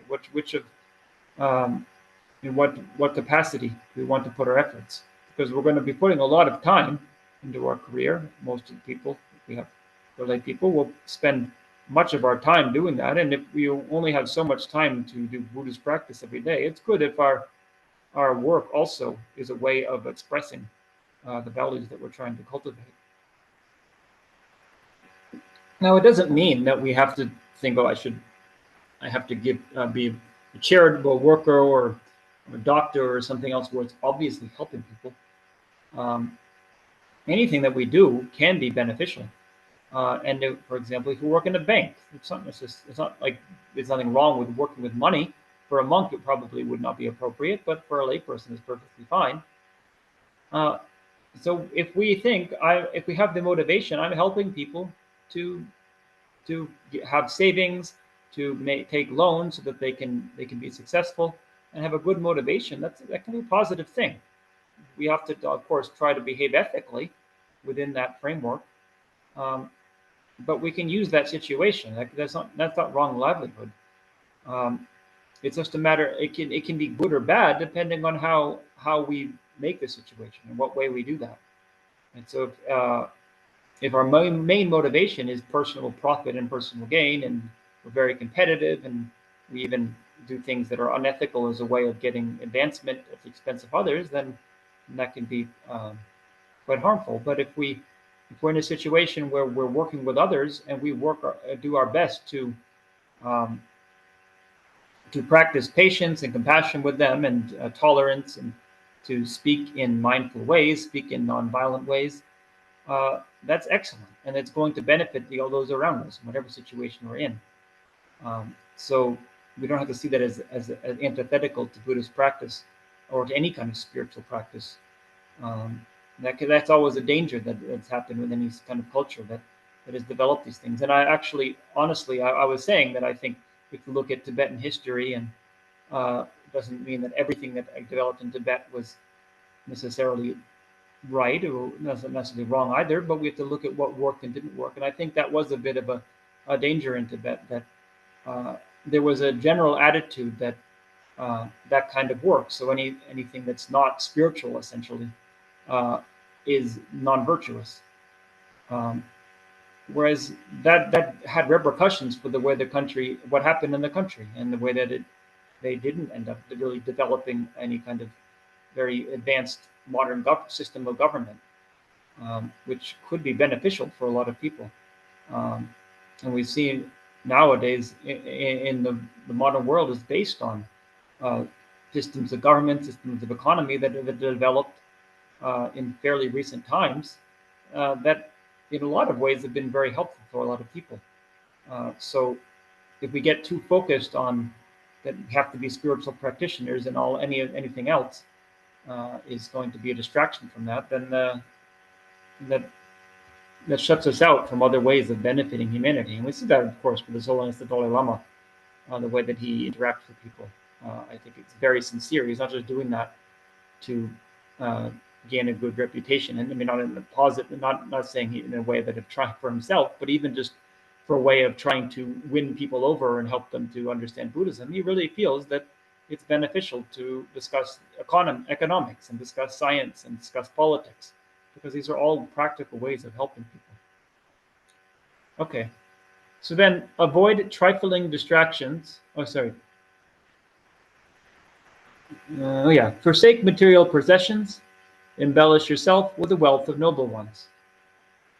So, forsake material possessions. We need something to live. Right? The main point here is not just to accumulate things just for the sake of having more things. Even if we're very wealthy, we can still live quite simply. We should have what we need. We shouldn't feel that it's anything wrong with having proper nourishment and having proper medicine, having a decent place to live such that we can function well. But beyond a certain point, we don't need so much more. And where it says embellish yourself, so the opposite is embellish yourself with the wealth of noble ones. meaning that we embellish. We're not focused um, on trying to accumulate more to material possessions. We're trying to accumulate more spiritual qualities. The wealth of noble ones is talking about 7 qualities that spiritual practitioners uh, that will cultivate. It was in here. It's also in our massive book this year that we're studying. So it could potentially be on our exam. Uh, so I don't remember all of them because it was something. It was a quite minor point. But it says the 7 wealth of the noble ones. Some of them faith, effort, uh, sorry, what's the word? So there's shame, which sometimes we can translate in English as decency. It's like a sense of behaving in a way that's not going to upset others. And then embarrassment, which we can maybe also translate in English as integrity, because it's a little more positive. But the point is, I think he translated it as conscience here. Right? These are the kind of qualities that we're trying to cultivate. We can think of ourselves as a wealthy person if we have that. Otherwise, sometimes we say in colloquial language, we feel hollow inside because we have all of these things outside, but there's no inner quality. Now, if we have those inner qualities, having some possessions might be useful if we can help people with them. It helps us to fulfill our aims, but just for the sake of feeling better about ourselves, it won't help us to just buy more things. And then avoid all trifling distractions and reside in the solitude of wilderness. So, again, that can be hard to do, but as much as possible, things that just and things that just excite us or stimulate our mind. We talked about before with entertainment. Try to minimize these because they're not useful. Even if something is positive in a general sense, I find this nowadays. Um, of course, as I think I've said before, I have to have a phone, which is not what I really want, but I have to be able to make announcements and also send messages and respond to questions. Uh, and also, it's quite useful actually discussing with my classmates. We have an online there's a WhatsApp group to discuss about things that we're studying. But I also see that it can be dangerous because things that can be positive can easily be a distraction. For example, if we get I get the FBMT newsletter, and I love the FBMT, and I very much rejoice in the work that people are doing. But often I find it's a bit distracting because it it's one thing to think deeply about the work that somebody is doing and reflect on it, but just to scroll through a bunch of information and not really read it in depth, uh, it often just becomes. Then I forget it 5 minutes later. Is it maybe it gets certainly better than a lot of things, but if I was trying to study and then I do that instead, it ends up being a distraction. Also, when people um, send me like please pray for such and such person, and it comes on the phone, it can be a little difficult because I'm trying to get through all the messages that I have, and it's like put my mind into that space and then put my mind back into what I'm doing. Uh, it's questionable how much benefit there really is. Now, what I try to do usually, if somebody really asks pray for some such person, is write it down and then focus on it later. But with so much information like that, or likewise with my classmates, um, sometimes it's very helpful. Sometimes there are things that are posted in our group that I would not have otherwise had access to. But at the same time, it can just become idle speech. We just talk and talk and talk. And then if you don't remember it 5 minutes later, it's not going to benefit you in the long run. Whereas when I go to debate, I don't find that. It's much more focused, and I make a lot of effort when I'm in debate to remember everything that was said, so that I can, when I get home, I can write it down and then keep clear notes about things that then also helps me to keep clear memory of it. Otherwise, just keeping all these little bits of information, in the long run, this is the opposite of mindfulness. It doesn't it just in one ear and out the other, or however other way we want to think about it. Okay. Abandon frivolous words and constantly guard your speech. So frivolous words, we talked about idle speech before. Don't just use your speech in a wasteful way. Now, what's the problem with idle speech? Another reason, part of it is that a waste of time, but also if we're not speaking intentionally, trying to convey some important point within that has a dharmic undertone, or simply some way of benefiting people or teaching something, if we just talk, usually it's motivated by affliction, because that's what usually is in our minds. And if we just allow our minds to just go off in the way that they tend to, then we find that usually they go in a direction of affliction, meaning attachment to something, obsession with something, annoyance about something, anger about something. And so if we just let whatever comes into our mind come out of our mouth, that's what will come out. And then we, even if it's not very strong, it doesn't necessarily, if we're really criticizing somebody and insulting them, then that becomes harsh speech rather than just idle speech. But if it's just idle speech, it's often just talking about things that annoy us, or things that we want, or we wish that they were different, or talking about political situations in a way that is not really constructive, just complaining about it. So it just reinforces that in this low level of affliction. So we try our best not to do that. Use speech in a useful way when we can, and constantly guard your speech. Be very careful about what you're saying. That is the other danger of idle speech. If we get in the habit of just talking and talking, then we won't be very vigilant about making sure when we open our mouth, we're doing it intentionally. It's a very easy way to lose mindfulness of what we're doing. And then when you see your teachers and preceptors, reverently generate the wish to serve. So this is talking about how to relate to a spiritual teacher. So we're going through a lot of very deep subjects in a very brief period here. These are just reminders for us. But of course, if we're going to talk about that deeply, it could take entire session, probably entire course in that. But the point is, always remember that the attitude we're trying to cultivate. So teachers and preceptors. Preceptors here means people who have helped, who have granted us training. So given us vows. Those become our preceptors. And so we have a particular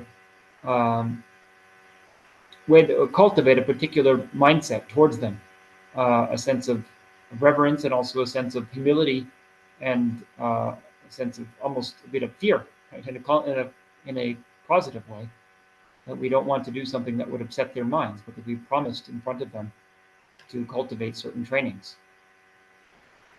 And then toward wise beings with Dharma eyes, and toward beginners on the path as well, recognize them as your spiritual teachers.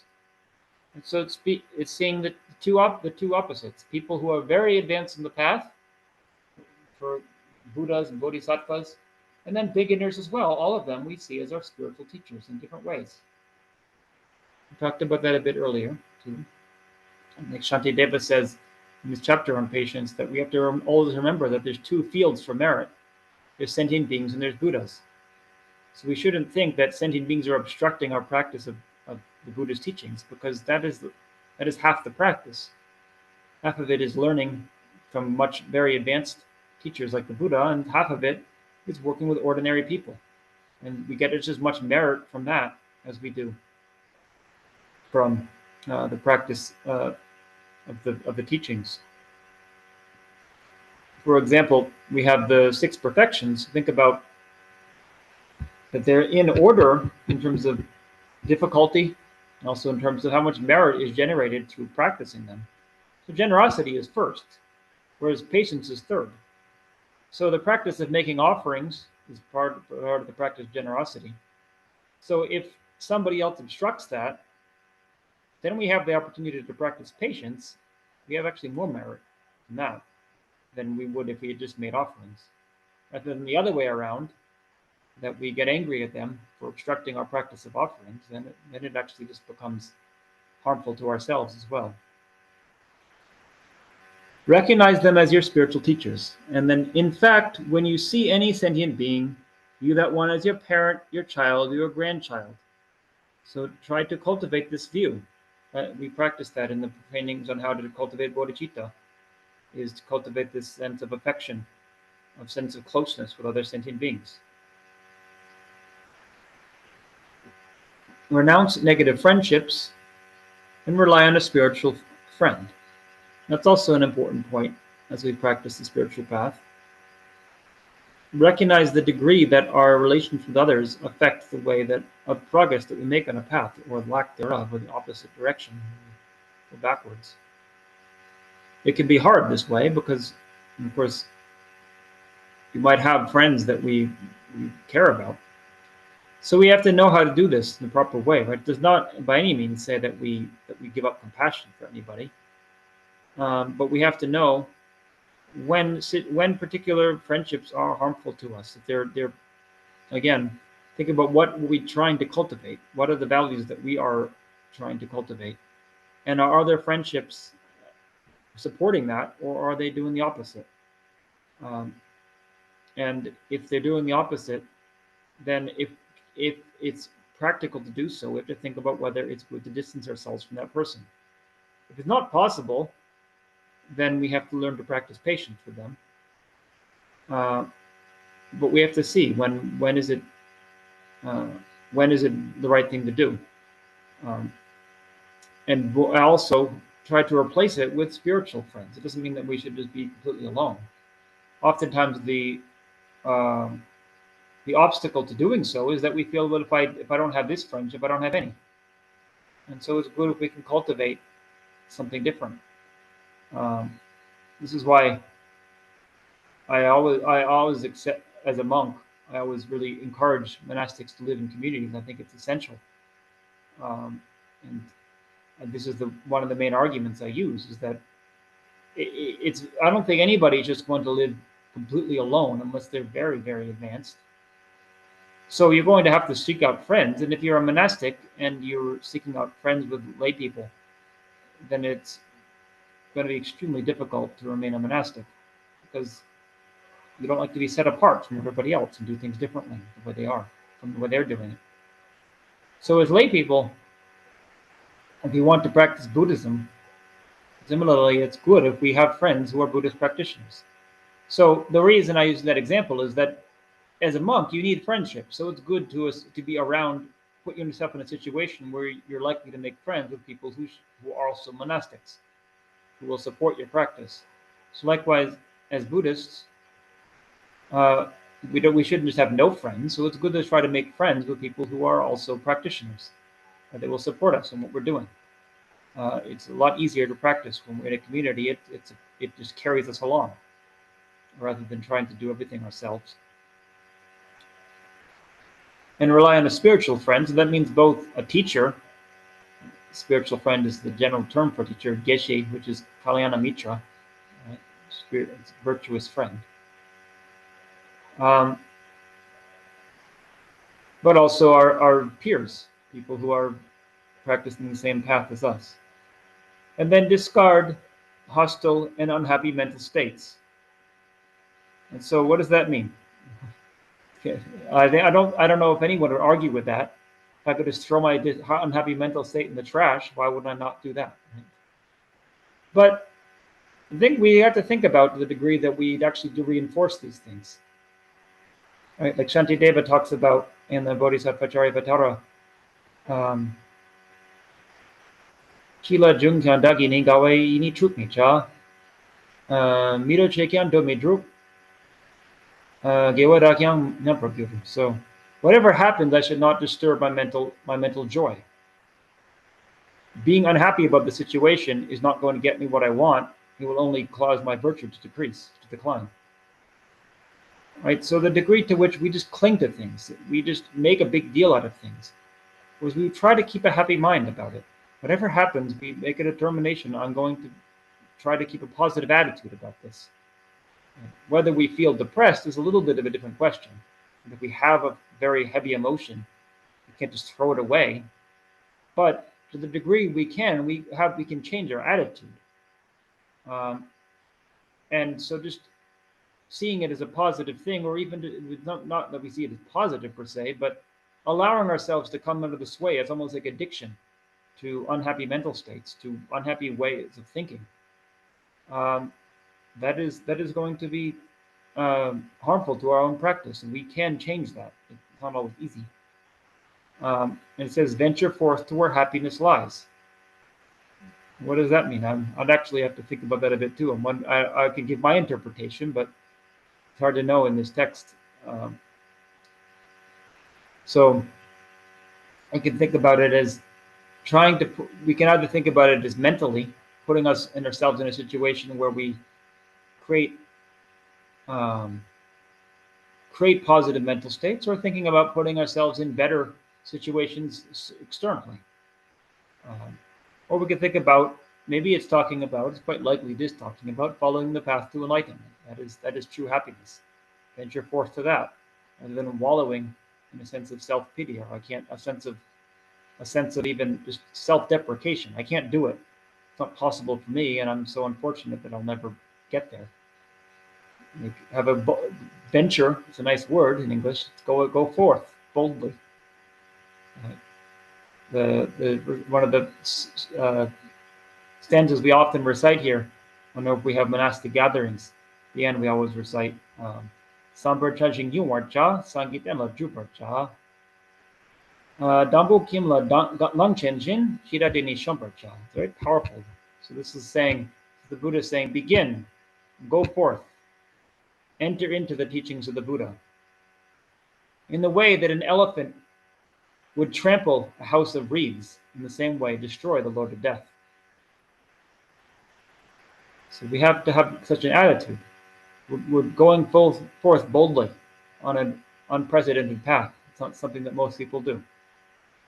And have a sense of boldness about what we're doing, that like an elephant. Think about how an elephant would just, house of reeds, I expect most of you know, but reeds, of course, like little sticks, little small sticks. So a house built of very, very flimsy sticks would just be crushed by an elephant. In the same way, the Lord of Death is, when we're stuck in samsara, we keep dying again and again. Destroy this cycle of samsara. A sense of boldness about that. So venture forth to where happiness lies. Okay, so now I've reached verse 12, which is okay. It's not quite where I wanted to reach. I was thinking verse 17, 18, but I do want to have time for question and answer if there are any. So I think we should take a little bit of a break for that. If anybody has any questions.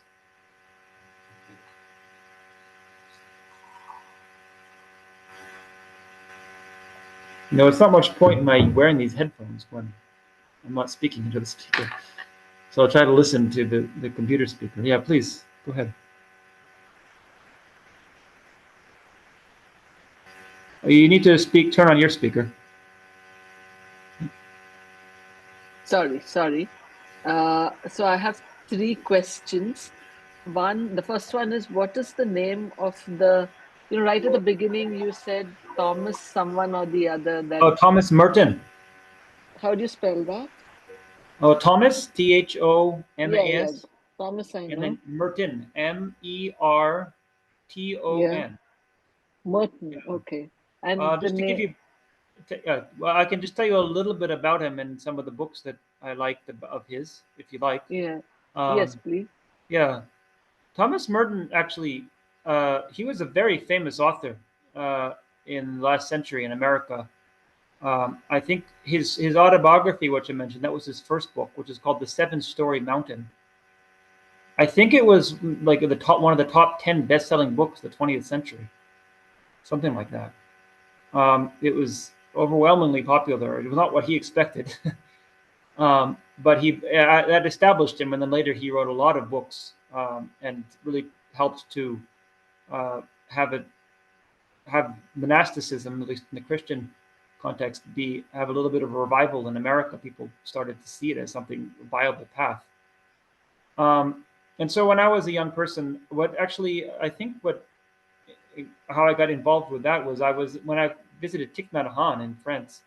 He had met Thich Nhat Hanh; they had been friends, and I'd heard that Thich Nhat Hanh really liked his work, and I didn't know who he was, so I thought I'd go visit him wherever he was. But then I found out he passed away a long time ago. So I read some of his books, but I found them really helpful for seeing the value of what does it mean to be a monastic. That was a lot of his books are about that. What does it mean in the modern world? So then other books, Seven Story Mountain really is a great book, although it was his first book. As I said, he wrote it when he was a young monk, and it has a bit of a flavor of being very strongly Christian. Talks about how it sort of sounds like he's a bit dogmatic, but nevertheless, it's really a human story of how he became a monk. And then uh, his other one of his most famous books is his last, which is called the Asian Journals, which is his journals when he traveled to Asia. This is a bit interesting that he developed a strong interest in Buddhism later in life. He initially was very enthusiastic about being a Catholic monk. Gradually, he found it a bit limiting for himself, and he really wanted to do serious meditation. And so he took an interest in Buddhism and met some teachers, and then he traveled to Asia, hoping to meet more teachers. And he met His Holiness the Dalai Lama in Dharamsala in 1968. His Holiness, I don't know if you've ever seen, but His Holiness has said that there's been two Christians he's met in his whole life that really impressed him, and one of them, he says, is Thomas Merton. He said I think the language he used was he had a sense of a deep inner spirituality. And he spent a couple of weeks there with having question and answer with His Holiness. And then shortly thereafter, he died in an accident in Thailand. He was electrocuted. So it's an interesting, perhaps, what do we make of that? But his journals when he was in Asia is collected as a book called the Asian Journals. So it talks about his reactions to experience of Buddhism. That became one of his very well-known books. And also a book that is not very well known, but somebody suggested to me, which I liked a lot, and maybe some of you would find it interesting, it's called The Monastic Journey, which is a collection of his writings about the importance of monasticism in the modern world. Okay, my second question is, so somewhere, there was anger and conceit in one of the verses. Yes. So the antidote to anger, of course, is patience. What's the antidote to conceit? Antidote to conceit, it's usually said, now conceit, if we take it as pride, I think, because we don't actually use the word conceit oftentimes in a technical sense in the text. When we think about pride, the antidote usually is to reflect upon ways in which we're deficient. So but there's different kinds of pride also. Like there's 7 different kinds of pride that are mentioned. So one of them, the obvious one, is when we think that we're better than people who are equal to us. Right. So if something like that, then we reflect upon people who are much more advanced than us, and then reflect on things that we don't know. Like I talked about in the monastery, how it's very good for our pride that we're constantly being challenged, or we're constantly being embarrassed publicly here. So that's part of it. But then I have to look at what kind of pride we have. So another kind of pride is when we think we have qualities that we don't. We think we have some kind of spiritual quality that we have not cultivated. So an antidote there would be that to recognize that is incorrect. It's a wrong view. The first one is not necessarily, it's kind of a wrong view, but here it's a manifest wrong view where we think we're enlightened when we're not, something like that, is to reflect on what that really means and get a more accurate assessment of who we really are. But another kind of pride is the pride of, I mentioned before, of diminishing ourselves. This is considered a kind of pride, thinking that I'm inferior. And so the antidote to that is going to be to start to cultivate the wisdom that recognizes our own potential and see that this is a wrong view, this sense that I can't do it. It's not true. If we have a human body, we have a mind, we have the capability to do something, we can do something. And so, again, to gain a more accurate assessment, because any of the kinds of pride is based on an inflated sense of either one way or the other. It's based on an inaccurate assessment of what's going on. So really, I guess, to to boil it down to 2 points, it's reflecting on the opposite. So if we think very highly of ourselves, reflecting on things that diminish that, reflecting on ways that we're inferior. But then more importantly is the underlying thought process, and to access that and try to cultivate a more constructive way of thinking, a more accurate way of thinking. Okay. And my last question is, will you please repeat the last verse, the one that you said, the Buddha said, go forth and Oh, something. okay. Uh, I'm just taking it down. yeah, yeah. Begin, go forth, enter into the teachings of the Buddha. In the way an elephant would crush a house of reeds, destroy the Lord of Death. If you ever visit a temple, they don't usually do this these days that I see, but it should be. A Buddhist temple ought to have, this is on the Buddha's instructions, ought to have the wheel of life on the outside. And under the wheel of life, they should write that verse. The Buddhists, that's how the Buddha specifically instructed them to do that. So you see the This wheel of life, the wheel of samsara, wheel of life, really, wheel of samsara, wheel of suffering, and then the encouragement to go beyond that. destroy the what? Sorry. Lord of Death, And Mara, really. yes. And crush a house of reeds, nest of Yes, the House reeds. of Reeds, Okay. REED, Reeds. Yeah, yeah, Yeah. yeah. Okay, I got that. Thank you. Okay. Venerable, I Yes, have two Hagita. questions. Okay. Um, yeah, just to carry on from what Madhavi said, this thing about conceit and ego. So, aren't we finally saying that that's all coming from a self-grasping ignorance, and that again related to a wrong view because we believe everything exists objectively? So can we relate conceit and wrong view again to a self-grasping ignorance where we feel everything phenomena and Yes. self are objectively real? Yes, ultimately everything can be traced to that. That's said to be the root of affliction. And so the ultimate antidote is going to be that. Um, but in the meantime, unless we're very advanced, we have to apply more and more immediate antidotes. Right? So if we're very angry and we're about to strike somebody, we don't have time to reflect on emptiness, but we can apply a more immediate antidote. But that is why we study so much in the monastery. That is understood as the justification, is that if we really want to get to the very root of the problem, then we have to have deep wisdom that understands emptiness. And the entire point of the program, really, our still entire study program, is to understand bodhicitta and understand emptiness.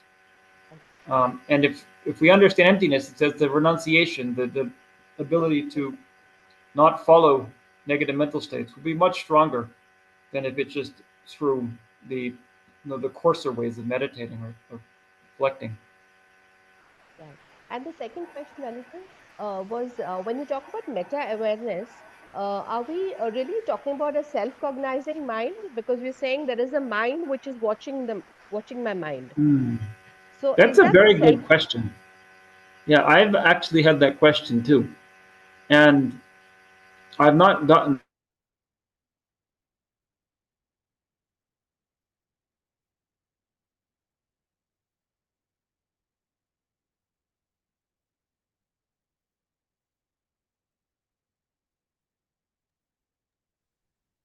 Yeah, let's wait a couple of minutes. I think he'll Yeah, reconnect. I thought my connection was weak. Acha, we've lost him. Okay, Yeah, yeah. okay, okay. I think they don't have power backup there. So, Oh, okay. yeah. Yeah, we'll wait.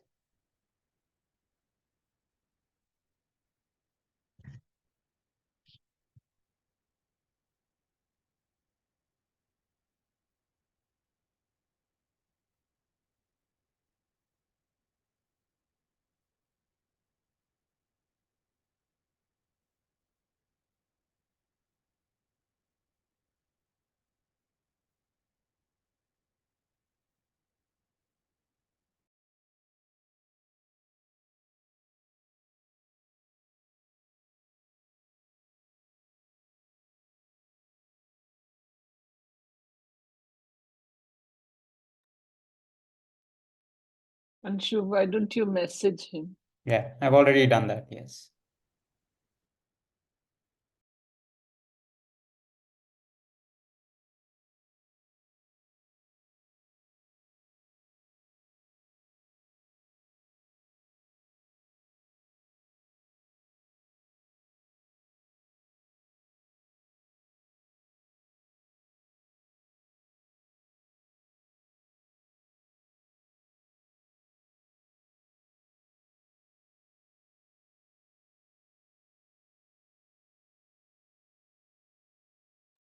So he says that his computer's crashed. I'm asking him if he will rejoin.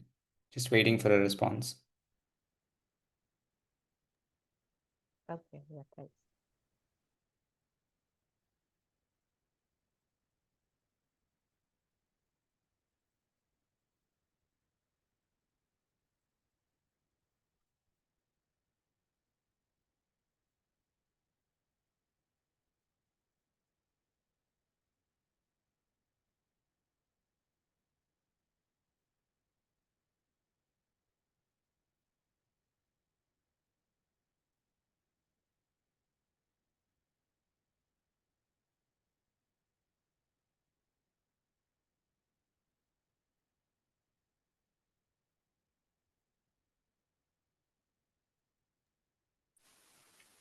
Hello.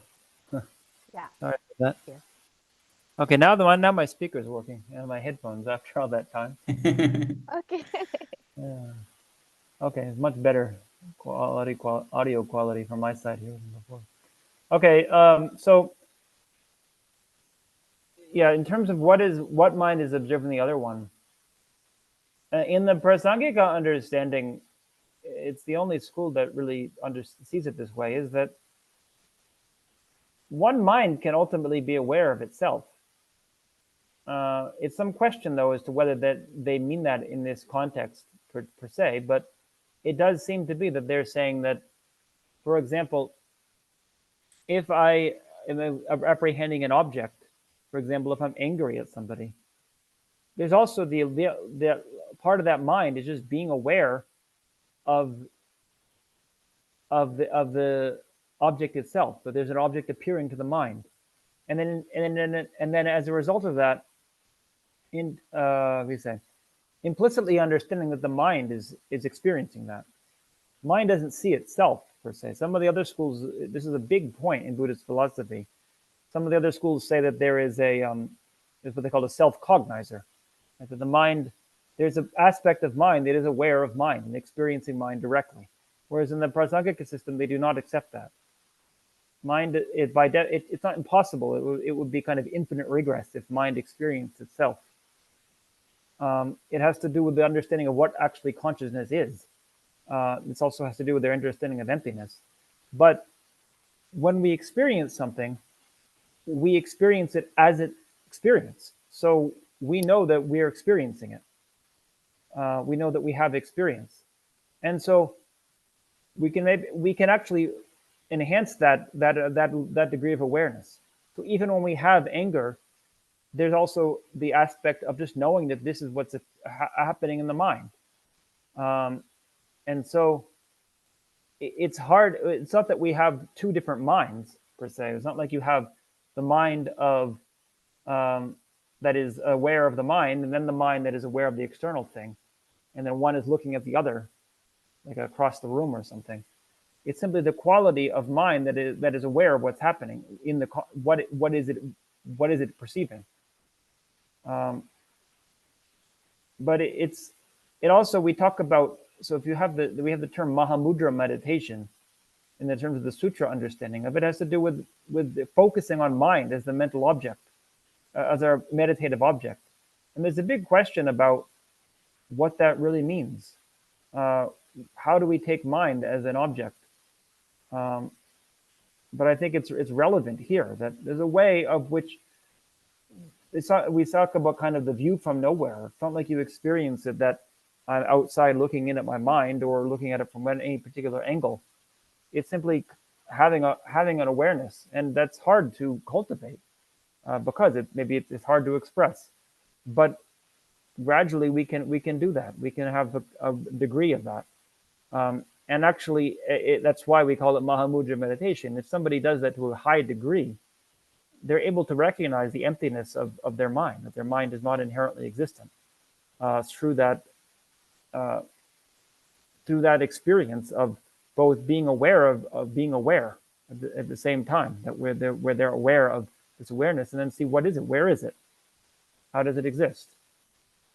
So these are kind of philosophical questions, but in practice, I think we don't necessarily have to think about that so much, or we can just say, pay more attention to what's going on in your mind, even though it doesn't really. If we try to analyze that statement, it doesn't make a whole lot of sense, right? Pay attention.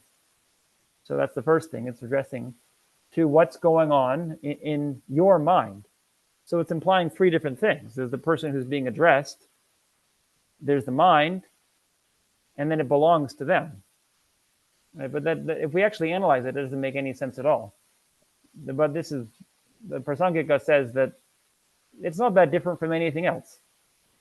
If we say, I'm walking across the room, if we analyze that, it also doesn't make any sense. If we really get into it, if you look at the second chapter of Nagarjuna's text, the wisdom, right, you might expect very high philosophical arguments or something. It's just about walking, and the person who goes, and when is it a goer? If he's a goer, when did he become the goer? And if he hasn't traversed the path yet, and it goes on of these kind of little riddles, we could say. But it's the same with anything. Our mind, the way that we construct it, doesn't. If we really analyze it deeply, it doesn't correspond to anything. So it's similar with the mind, but conventionally speaking, practically speaking, we can understand. You can understand what I'm saying when I say to you, pay attention to what's happening in your mind. You can follow that instruction. So just knowing is what we're saying. Just knowing. Cultivating an equanimity that we can. Yeah.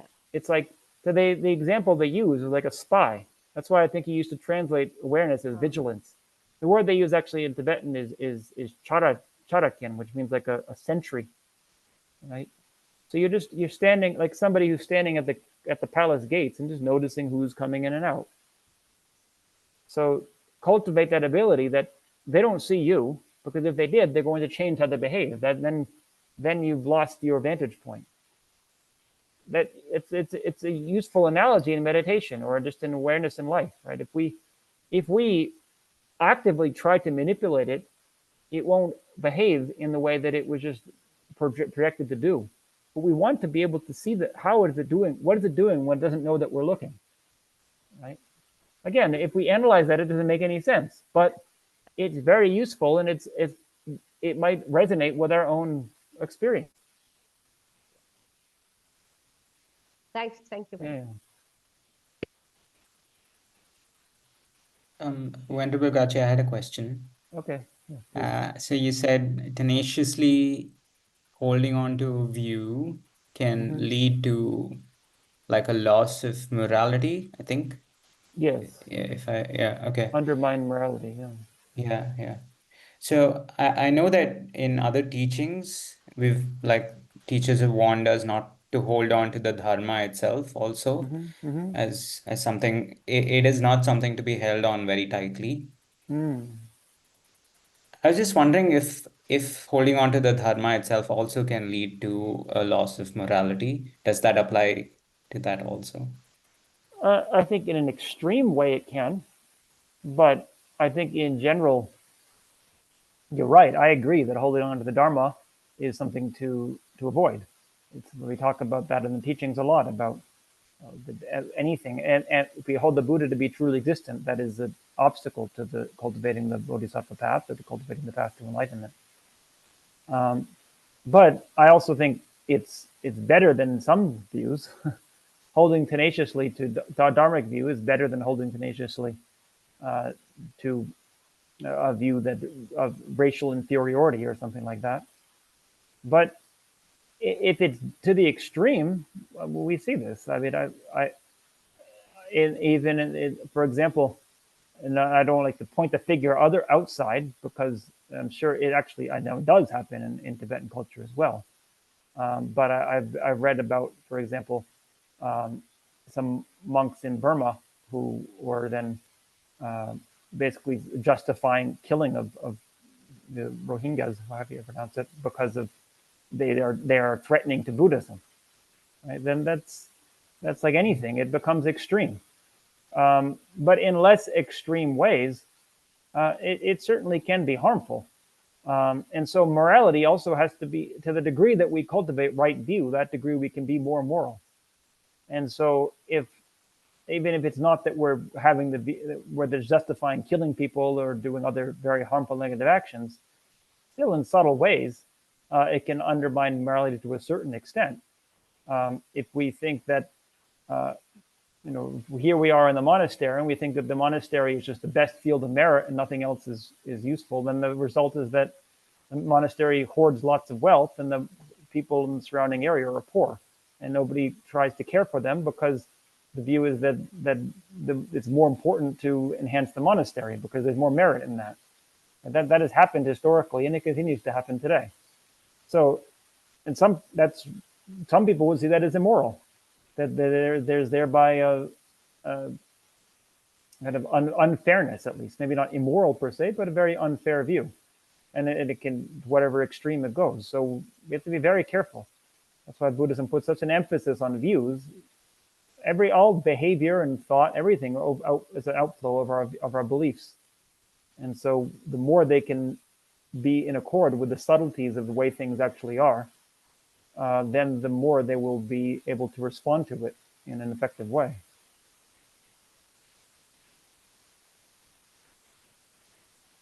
Got it. Thank you. Okay.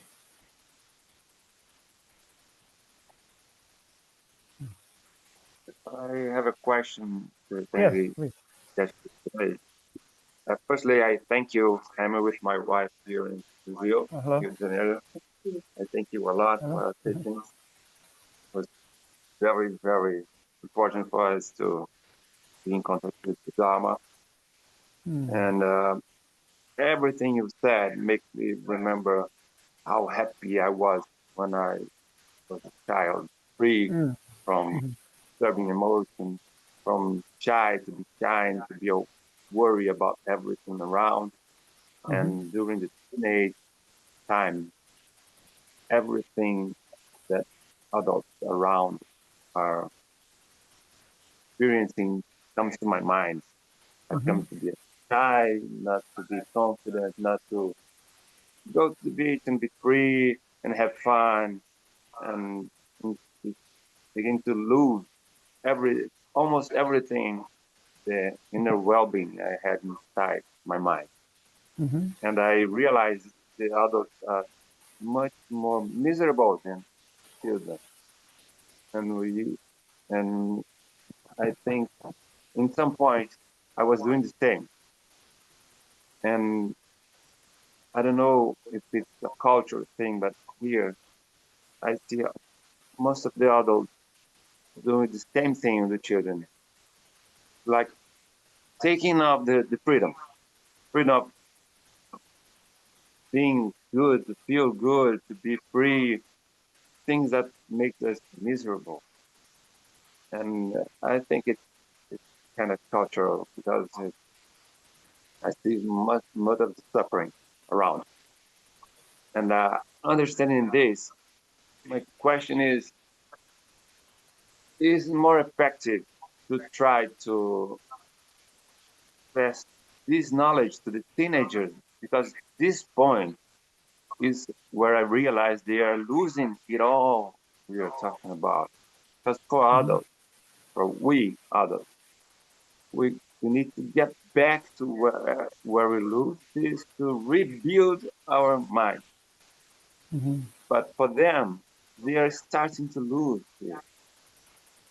But there's nothing like schools or institutes of monks that are teaching teenagers. I cannot see it anywhere. But for me, I think it's much easier for them to understand at this point of life. Do you know any situation that we can help teenagers not to engage the same path we engaged suffer like this and bear this so difficult life we make to ourselves. It's very difficult to get back to rebuild a new life. So for them, I think that would be much easier if they have this knowledge. For me, it will be much more easier if I have this knowledge you were providing 40 years ago. So your question I is think then we have lost how do we more. teach teenagers, or how do we teach young people? Or is there Yes, if are they are there more open avenues to for that? understand. Yeah. Yeah, first of all, I'd say I can hear what you're saying, that I I've been out of my country now for 20 years, and it's changed a lot since I was gone.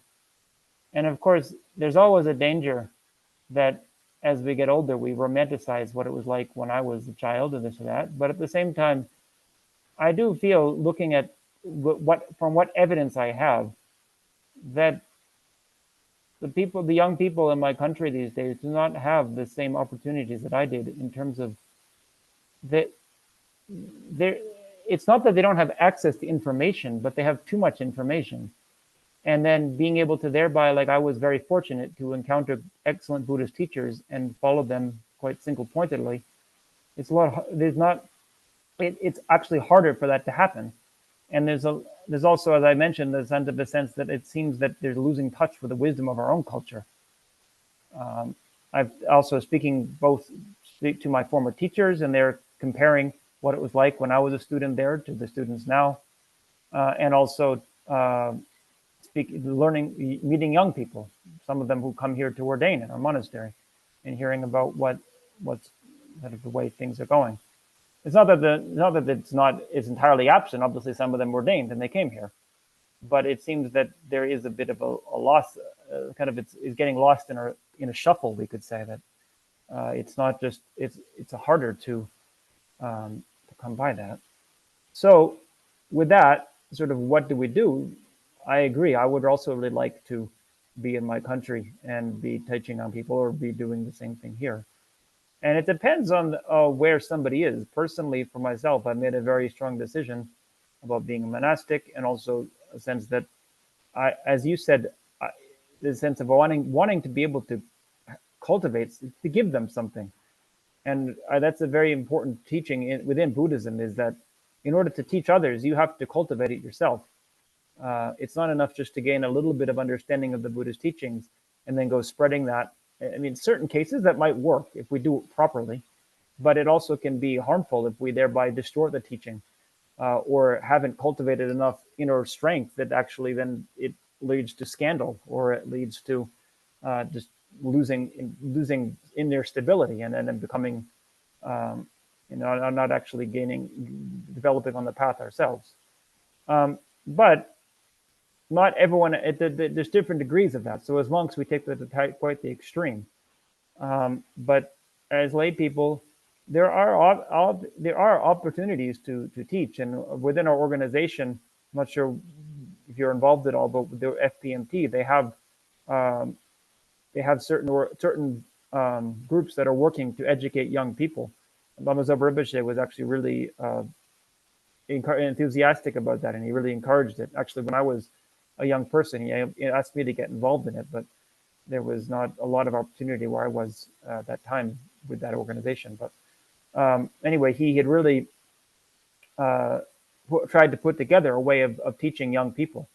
And so there are ways. If you'd like to look for resources, if you look at the FPMT website, um, they had what's called Loving Kindness Peaceful Youth was the organization they have. But I think nowadays they have a new name for it, and I ought to know that. But I'm sure if you look on the website, you can find the information about it and the way that they educate. But if in any case, whatever the case may be, if you're able to reach young people, I think it's like with anything, you have to be able to find a way to communicate things without kind of forcing it on people, right? It's not that we just tell young people you should think this way, and it will be better for you, but find skillful ways. That's always been an important thing in Buddhist teachings, is skillful ways to communicate. So even without using Buddhist language, Also, actually, nowadays, another thing that just came to mind that I should have mentioned to begin with is Holiness the Dalai Lama has launched this new program, C Learning, right? As social, ethical, emotional learning, right? So that I think also it's been very successful and been implemented in a lot of schools. So if you're interested in being involved in somehow, getting involved with that and trying to, I don't know, maybe you already are, I'm not sure, but trying to either institute that in wherever you are, or becoming supporting the organization somehow. Does that answer Yes, your yes, question? Yeah. I'm aware of this. I Yeah. attended, Yeah. in fact, I attended learning and CBCT as well at Emory. Okay. Okay. You're okay. See, you were at Emory, you're saying, or you are at Emory?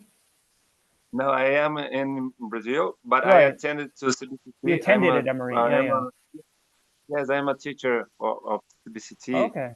and Yeah. attended Yeah. Yeah. CBCT learning. So Yeah. Yeah. engaged. Yeah. Okay. Great. Yeah, I think so. very nice program. You're already on the path for that, and so it seems like you're Yeah, doing that.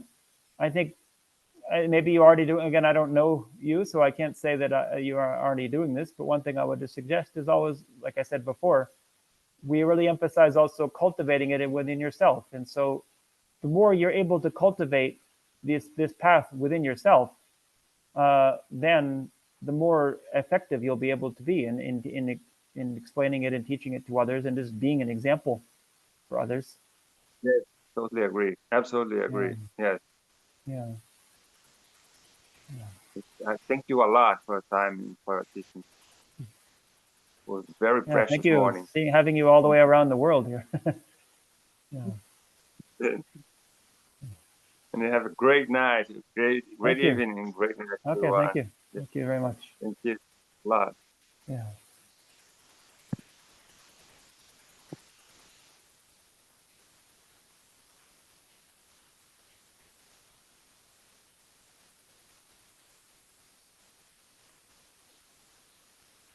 Okay. If there's no further questions, it's getting already quite past the time. But I think tomorrow morning we'll have a talk on Shantideva's text a bit. So another mind training text. So I hope to see you all then. Um, I might be a few minutes late tomorrow. I apologize. It's the way the schedule works here, but I'll have to see. But I'll definitely be here. So the schedule is from 10 to 12:30 tomorrow. Um, so with that, let's do just a couple closing prayers to dedicate the merit of the session.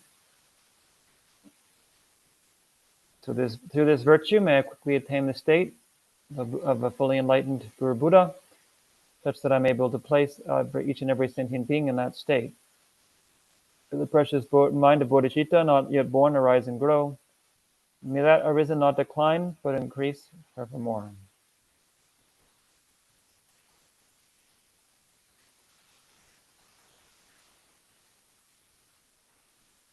Okay. Thank you all. Good night, good morning, good afternoon. Thank you so much, Thank Venerable you, Gache. Venerable. Everyone. Thank you, Venerable. Thank you, everyone. Thank you, everyone.